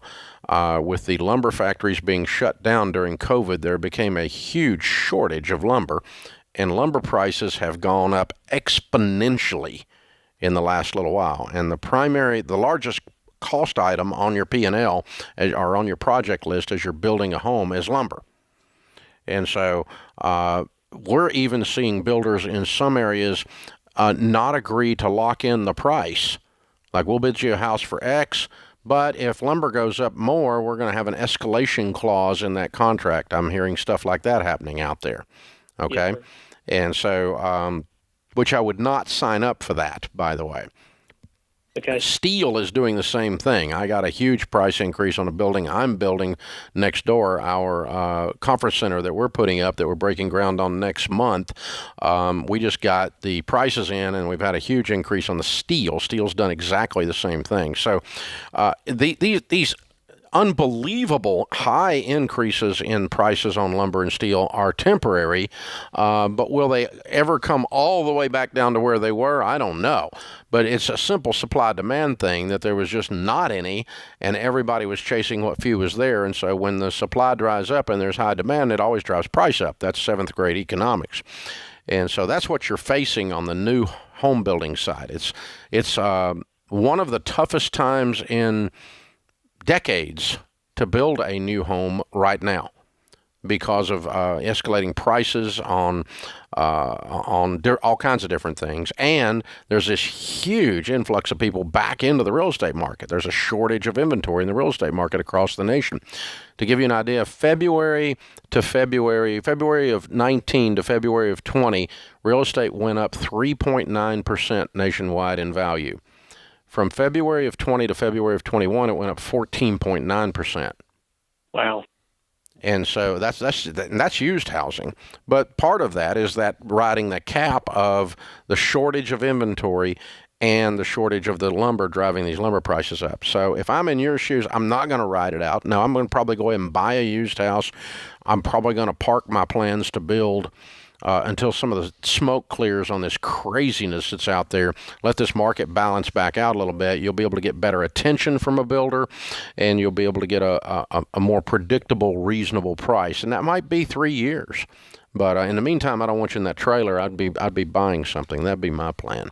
Yeah. Hey, thanks for the call. It's a crazy time. This stuff is white hot out there. It really is. But, there are some opportunities. I was reading a story recently of the Wall Street Journal of how a lot of young couples are moving out of urban areas and into suburbia, and they're buying older homes that are still a good value. But what they're doing is they're taking their cash and they're putting the cash into reno. So again, we preach cash on this. But into renovation. Yeah, but if you can renovate it and kind of make it more valuable, make it livable, if it's livable to begin with, they got 2 little girls here. Yeah. So depending on how short he is, they had planned to sell and then buy, just keep saving and get pretty close. But I would go the used route too. I agree with that just because you can't go wrong there. Yeah. Yeah. Well, and you're either way, whatever you do, you need to be in the ownership role because it's going to go up. It's right. I mean, a 15% increase in real estate prices in 1 year. That's I haven't seen that since the 70s. Yeah. When we had double-digit inflation. Right. And real estate was a big part of that. When I got in the real estate business in 1978, they taught us when we're doing a comparative market analysis, doing an appraisal, that for every month that the comp was old, add 1% for increase in value. Mm-hmm. So if it was a 4-month-old comp, you'd add 4%. That's a 12% annualized. Wow. And, of course, that's not happened in decades. And do you see it being how much? I think it's temporary. Yeah, because we're seeing this because of new home building. I mean, it's all this supply demand. It was just this pent up demand. Everybody's sitting around looking at their house, going, "I hate this place." Yeah. And they hadn't spent that much time at home before. Right. And so they put it on the market, sold it, and there's just a shortage. Is it also because new home builds have slowed down? So once they speed back up, now inventory increases and then pricing drops. Yep. Because you couldn't get lumber. Are you worried about a housing bubble? No. Why? No. But because there's a shortage of inventory that'll balance out. Yeah. This is not. This is natural supply demand, is what you're saying. It's not some false. It's not just a froth. It's not a hyper crazy people going nuts. Okay. Just for the sake of going nuts. It is too many people chasing too few houses, which is supply and demand, and that drives the price up. So, you hear the stories of a house going on the market. I heard one in my neighborhood this week that lady was telling my wife went on the market and it sold in 4 days, and there were multiple offers and people offering more than appraisal. They're not even going to get it appraised. They got to pay cash for it because they can't get the appraisal on it. Wow. Because the appraisals haven't caught up with the froth, with the supply demand that's driving this. This is the Ramsey Show.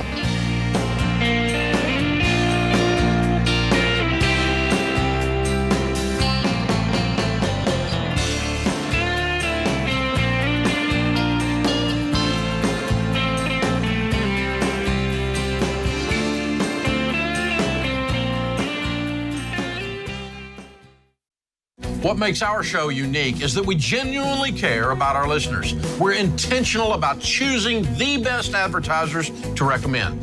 Blinds.com is no exception. They offer high-quality window treatments at unbelievable prices, and they make it simple to shop blinds, shades, and interior shutters with easy online ordering, free shipping, and a guaranteed perfect fit. Go to Blinds.com and take advantage of this week's special savings.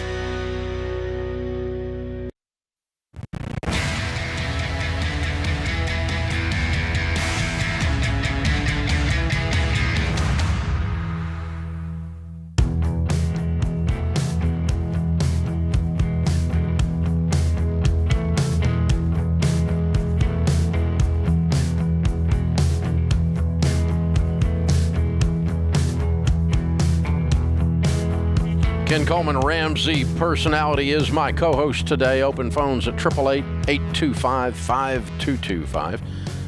St. Patrick's Day brought some folks a little luck this year. On Wednesday, the IRS announced that it is pushing the federal tax deadline back. Everyone in the U.S. now automatically gets an extra month to file, with the date moved from April 15th to May 17th. And that's for federal returns, not estimated quarterly payments, not state taxes. And why did it get pushed back? Well, the pandemic's still affecting things, and when you throw in the very recent tax changes, the April 15th deadline was looking like a lot of trouble for the IRS. And with the change to May 17th, you have an extra month to not just file, but to also pay your tax bill. If you're in Texas, Oklahoma, or Louisiana, your tax date from the IRS is still June 15th because of the storms that hit you. So what does all this mean? Well, it means you have extra time to file your taxes. But if you can file now, especially if you're due a refund, well, you would go ahead and do that, obviously.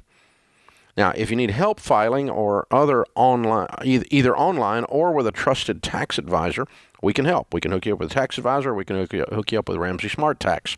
Just text TAX to 33789. Text TAX to 33789. Evan is in Idaho Falls, Idaho. Hi, Evan. Welcome to the Ramsey Show. Uncle Dave, how are you? Better than I deserve, sir. How can we help? I'm here with my wife, Tyra, and we got a question for you. Okay. We've been on baby step 2 for some months now. We have about $7,000 in debt that we're taking care of. Mm-hmm. And with a baby on the way, yay! And unfortunately, some taxes, we got about another 5 coming down the line. Okay. For more debt. And we made the decision together that I'm going to go back to school at the end of this year. So with debt and a baby and school, we are wondering where to focus our money while being on step 2, baby step 2. Okay,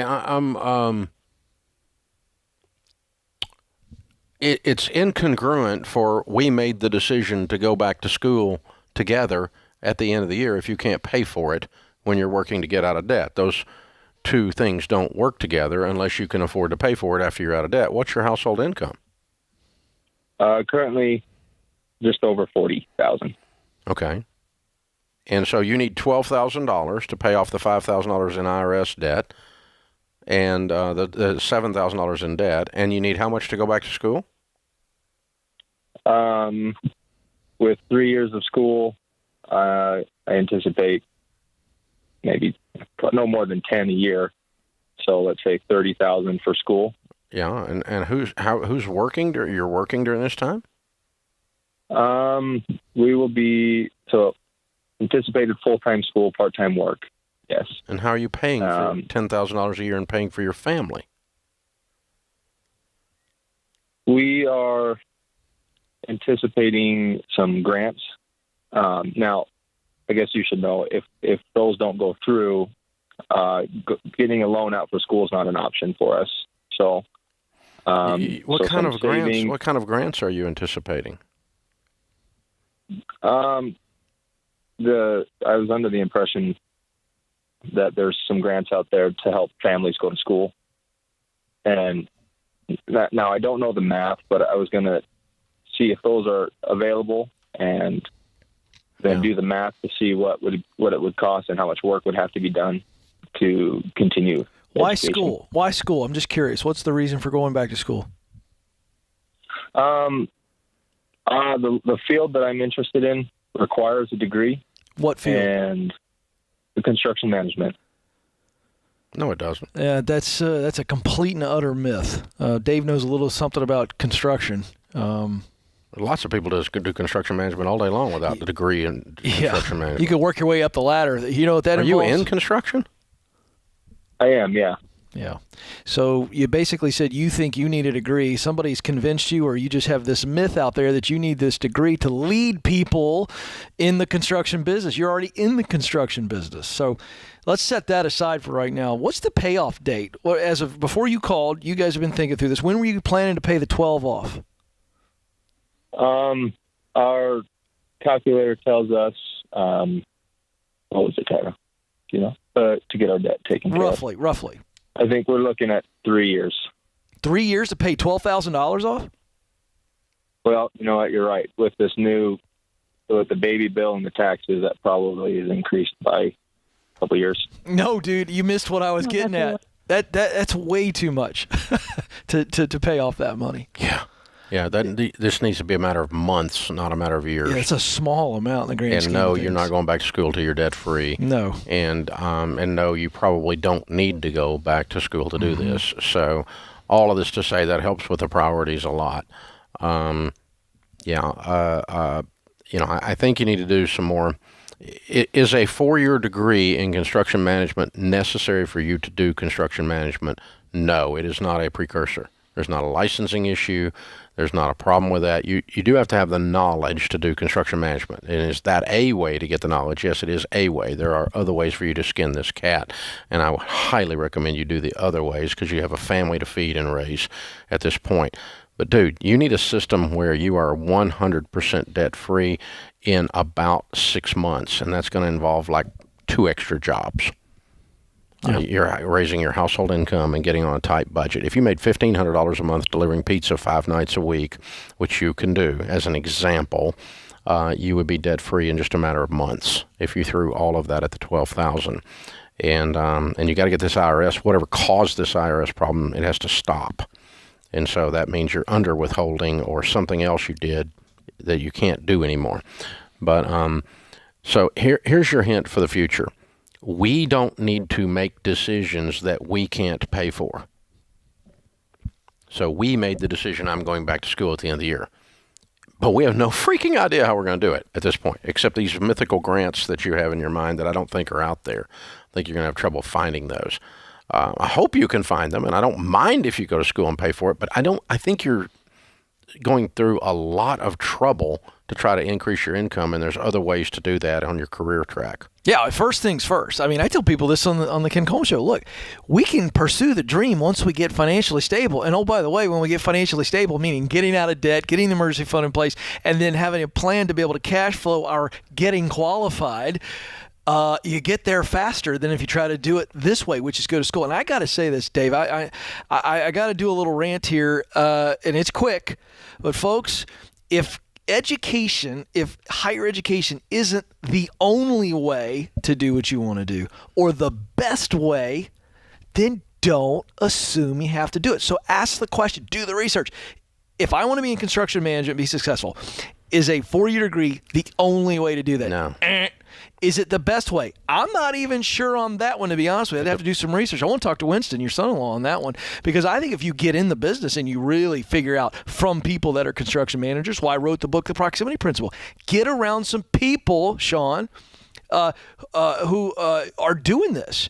Excuse me, Evan. I apologize. Evan, get around people that are actually successful construction managers, even if it's a phone call or a friend of a friend of a friend, and go, hey, how would one How could I get the information I need without going to get a 4-year degree?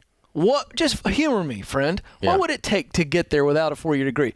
You'd be surprised sometimes. 4 classes at the Votech School on project management and on construction technique to add to what your knowledge you already have working in the business, you're probably there. And oh, by the way, you probably could take on another construction job or something in this field right now, and they would pay for off the $12,000. And if it depends on the size of the company, they might pay for you to take the classes to become one of their managers. You bet. Yeah, There's another way. That's your angle. It's not stop your life and hope grants will carry your little family along. That's a scary scenario you're painting out there, brother. I wouldn't do that. I wouldn't wish that on my worst enemy. Thanks for calling. This is The Ramsey Show.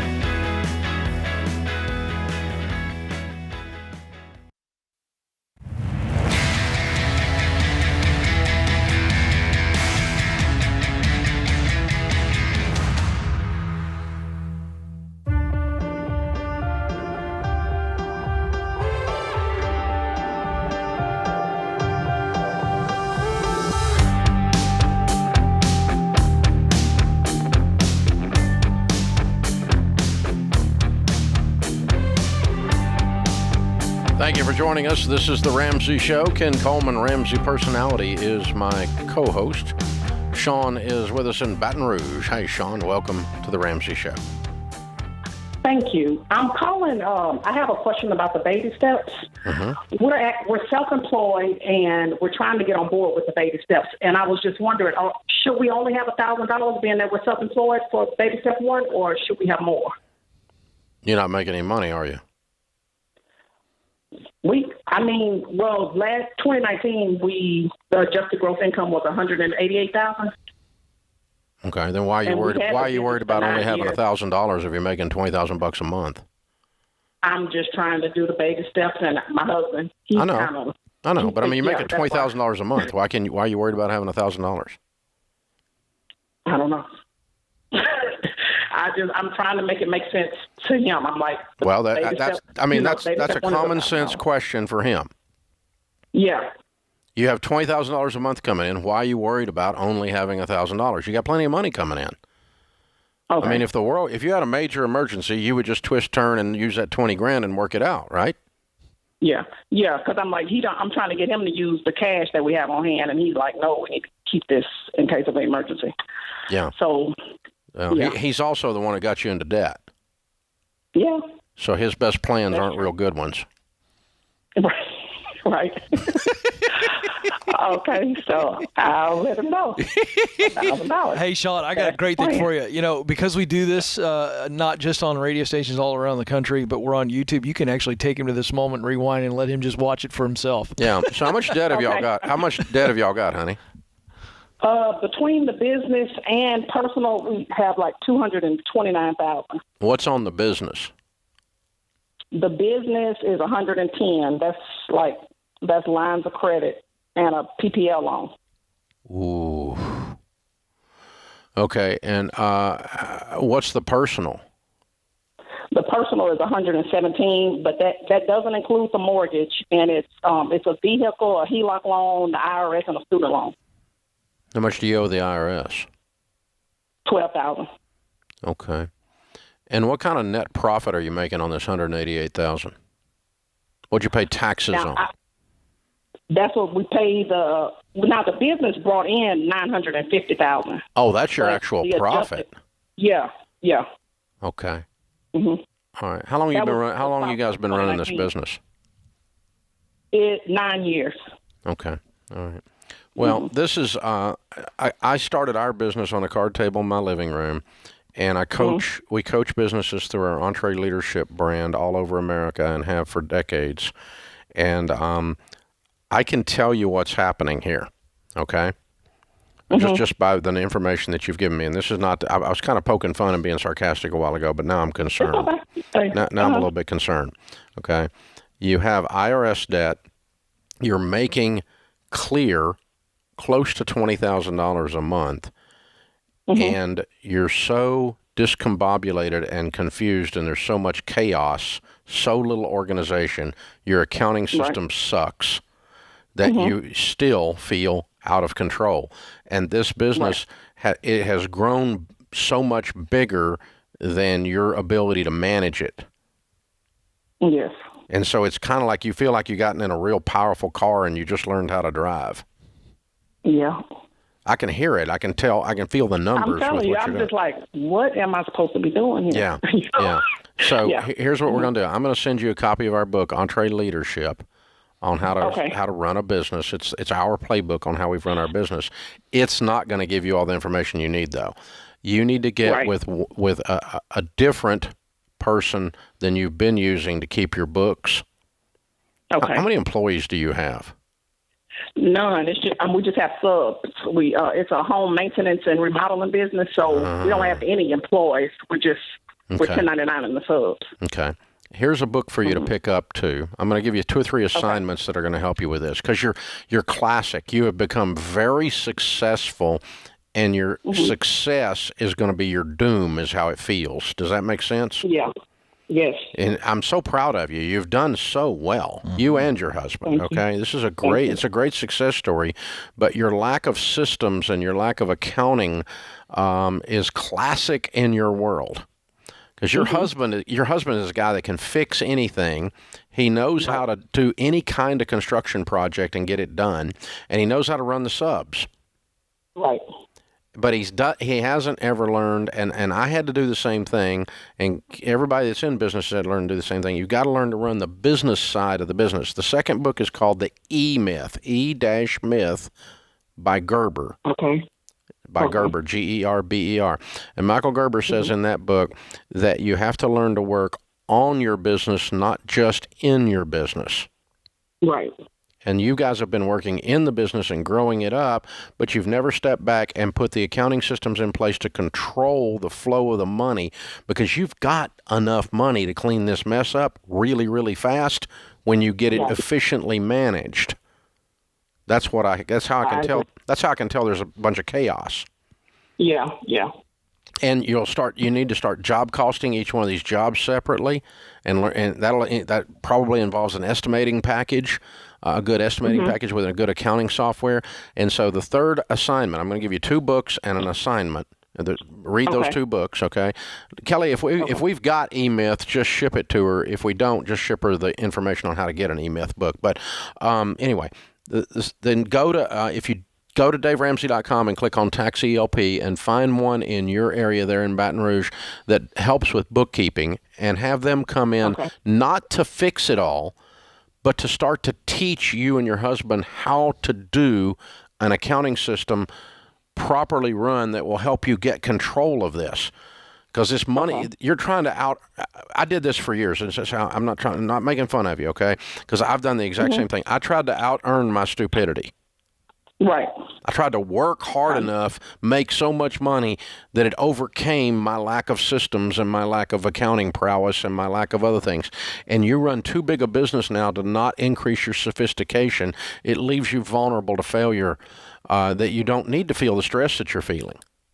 I know. You're making a lot of money and you're working your butt off, and you could have a lot more peace than you have right now. So you desperately need someone in the accounting world to come in and go, okay, here's what job costing looks like, here's what cash management looks like, here's what an accounting system looks like, and whoever's been doing it before has not been cutting it, so they're gone. You got to fire them. And you may need to hire someone as a full-time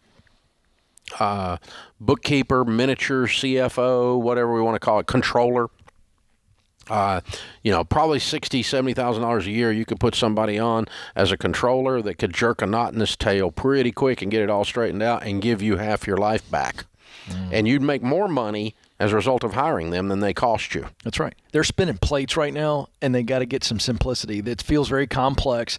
Their business is fairly simple, but I think it's got all these moving parts. And what you're saying is right. Once they simplify and get a really good system, game changer. Now they know what to do with the money. Now we can work the baby steps and pay this debt off. Because the beauty of this is Sean's husband is really, really good at making money.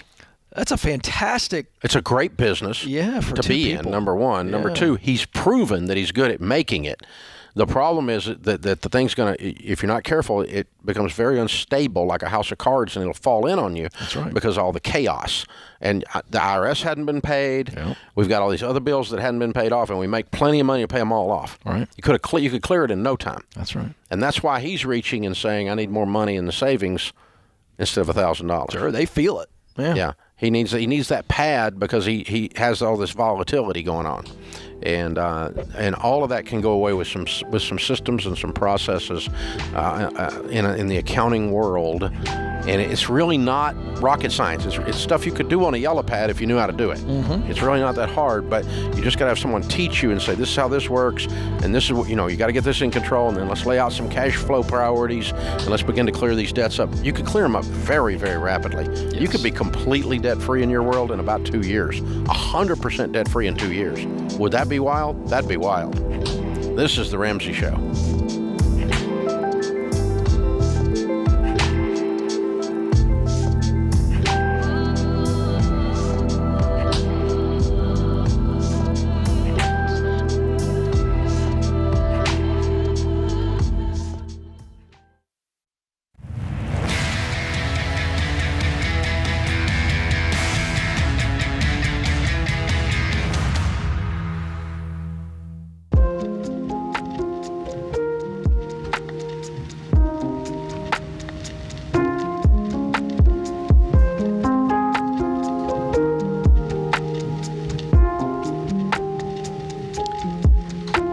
Our scripture of the day, Philippians 2:3-4. Do nothing out of selfish ambition or vain conceit. Rather, in humility, value others above yourselves, not looking to your own interests, but each of you to the interest of others. Brian Tracy says leadership is the ability to get extraordinary achievement from ordinary people. Ethan is with us. Ethan is not on that line. He is on that line in Jacksonville, Florida. Hi, Ethan. How are you? I'm doing well, Mr. Ramsey. How are you doing? Better than I deserve. What's up? I just wanted to get some advice on what are some things that I should be doing as a young person trying to start my own company. How young a person? 17. Okay. What kind of company are you trying to start at 17? A drone technology company. Drone technology company. To do what with the drone technology? For police surveillance purposes. Okay, so you're going to get police departments to hire you to help them with their drone technology. Yes, sir.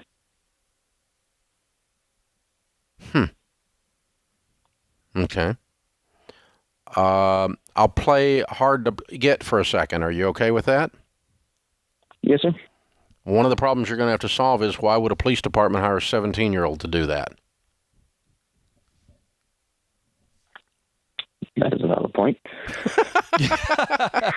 I'm not trying to be a dream killer, dude. I'm just trying to present you with the problems you're getting ready to face, okay? Trying to help you with your path. So I think that can be done. And so, because here's the thing about drone technology. It's a lot like other technologies. Old people are intimidated by it, and we always look for a teenager to tell us how to fix it. So that's the good news in this story, right? Yes, sir. And so that's one way to open the door. But just to present yourself as, ta-da, we're a big-time drone technology company, only for the local sheriff's department to discover that a 17-year-old's running the thing could cause you issues. So I think I want to back into this rather than go into it face forward and probably go in and help the local law enforcement people for free for a little while, and to where they get to where they can't live without you. What do you think, Ken? Yeah, Ethan, I like the ambition. I think you're going to have to actually start doing some drone surveillance. Have you videos. been doing that? I have purchased a few model kits that I've put together and tried putting my own spin on it with different types of miniature cameras. Yeah, so you've got to create a body of work. So let's just start with, Dave's absolutely right, but let's start at the very beginning here. Before we try to sell your business, we got to show your work. There's a great book by a guy named Austin Kleon named Show Your Work. Very simple book. You read it in 10 minutes. You've got to, now that you have these drone kits, you got to get up there in the air and you got to start doing real estate, maybe do a nice aerial of somebody's farm or something. If that doesn't get shot down, you got to be careful these days. But you've got to show your work and begin to show the video quality of what you can do with a drone. And so from a crime fighting perspective, Ethan, you've thought about this. I never have. Yeah, I haven't either. How is a drone used? Well, basically, if the police were storming said building, they could use a drone with a high definition 4K camera to follow suspects that might leave the building, or they could use a thermal camera attachment to try and gauge how many heat signatures were inside the building, so they could get a better understanding on who was all in there and what they need to expect. I thought you'd thought about this. Okay, good. Yeah. So here's your body of work. It's not just flying over a farm. Okay, you get 6 of your buddies. You find a friend that has an abandoned house on a farm somewhere or something, and you go stage how you would use this and make your buddies be the bad guys and the good guys. Yes, sir. And you show a police professional, a crime fighting professional, how you would have done this. And if you have 2 or 3 of those pieces of tape, I would just waltz into the local guy's office and say, hey, I really think I can help you guys. I know I look like I'm 17 because I am, but I want you to watch this for just a second. Or if your dad knows somebody at the police department that'll give you a hearing and let you just give me 5 minutes, let me show you what we did. Yeah. And you show him how someone's life got saved, or how a bad guy got captured, or whatever the benefit of this is, with a staged scenario with some of your buddies playing cops and robbers, so to speak. And then when they see the benefit of it, they don't care how old you are. Yes, sir. Yeah. But I do want to go back to what I was saying. I think that's great. I think it's a bit of a Hail Mary, though, and I like that. I say go for it. But I still think if you want to start a business with a drone, then let's crawl a little bit. Let's start making some money. You know, I know a lot of kids. I actually know kids in this area that are doing drone work for real estate professionals. Oh, yeah. So they're young people. Aerial of properties. Well, I know there's lots of drone work being done, but they're all young.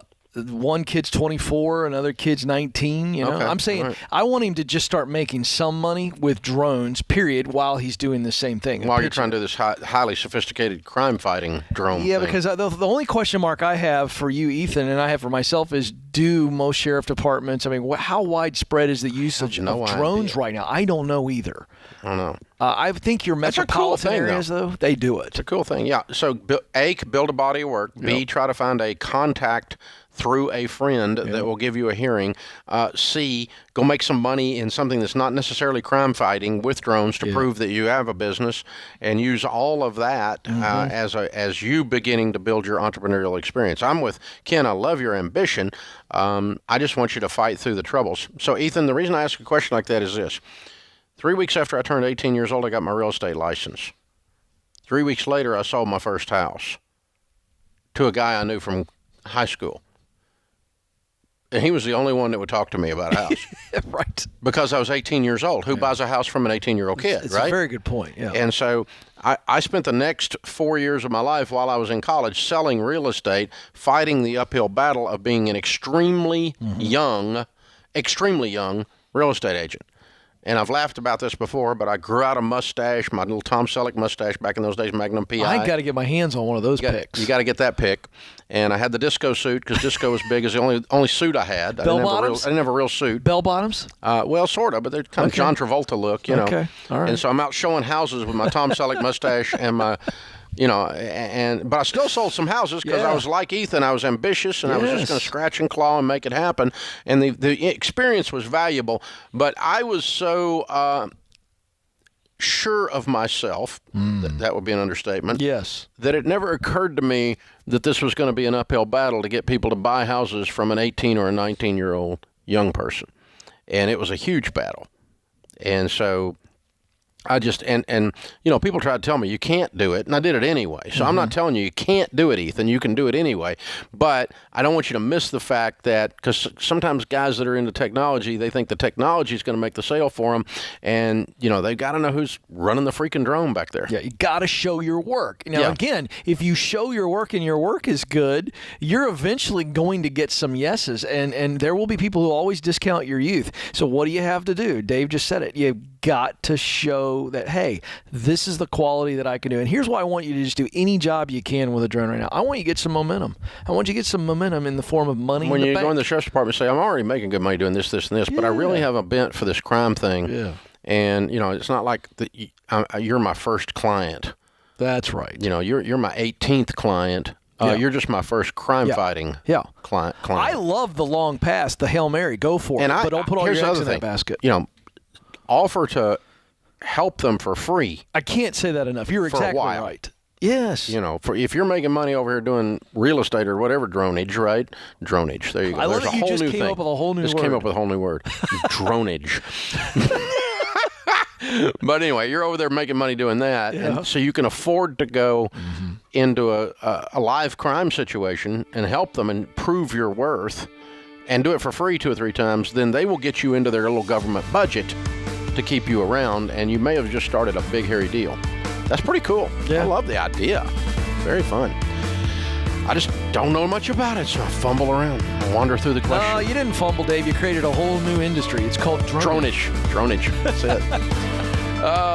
Thanks to James Childs, our producer, Kelly Daniel, our associate producer and phone screener. I am Dave Ramsey, your host. We'll be back with you before you know it. In the meantime, remember, there's ultimately only one way to financial peace, and that's to walk daily with the Prince of Peace, Christ Jesus. Hey, it's Kelly, associate producer and phone screener for The Ramsey Show. If you would like to do your debt-free scream live on the show, make sure you visit daveramsey.com/show and register. We would love for you to come to Nashville and tell your story.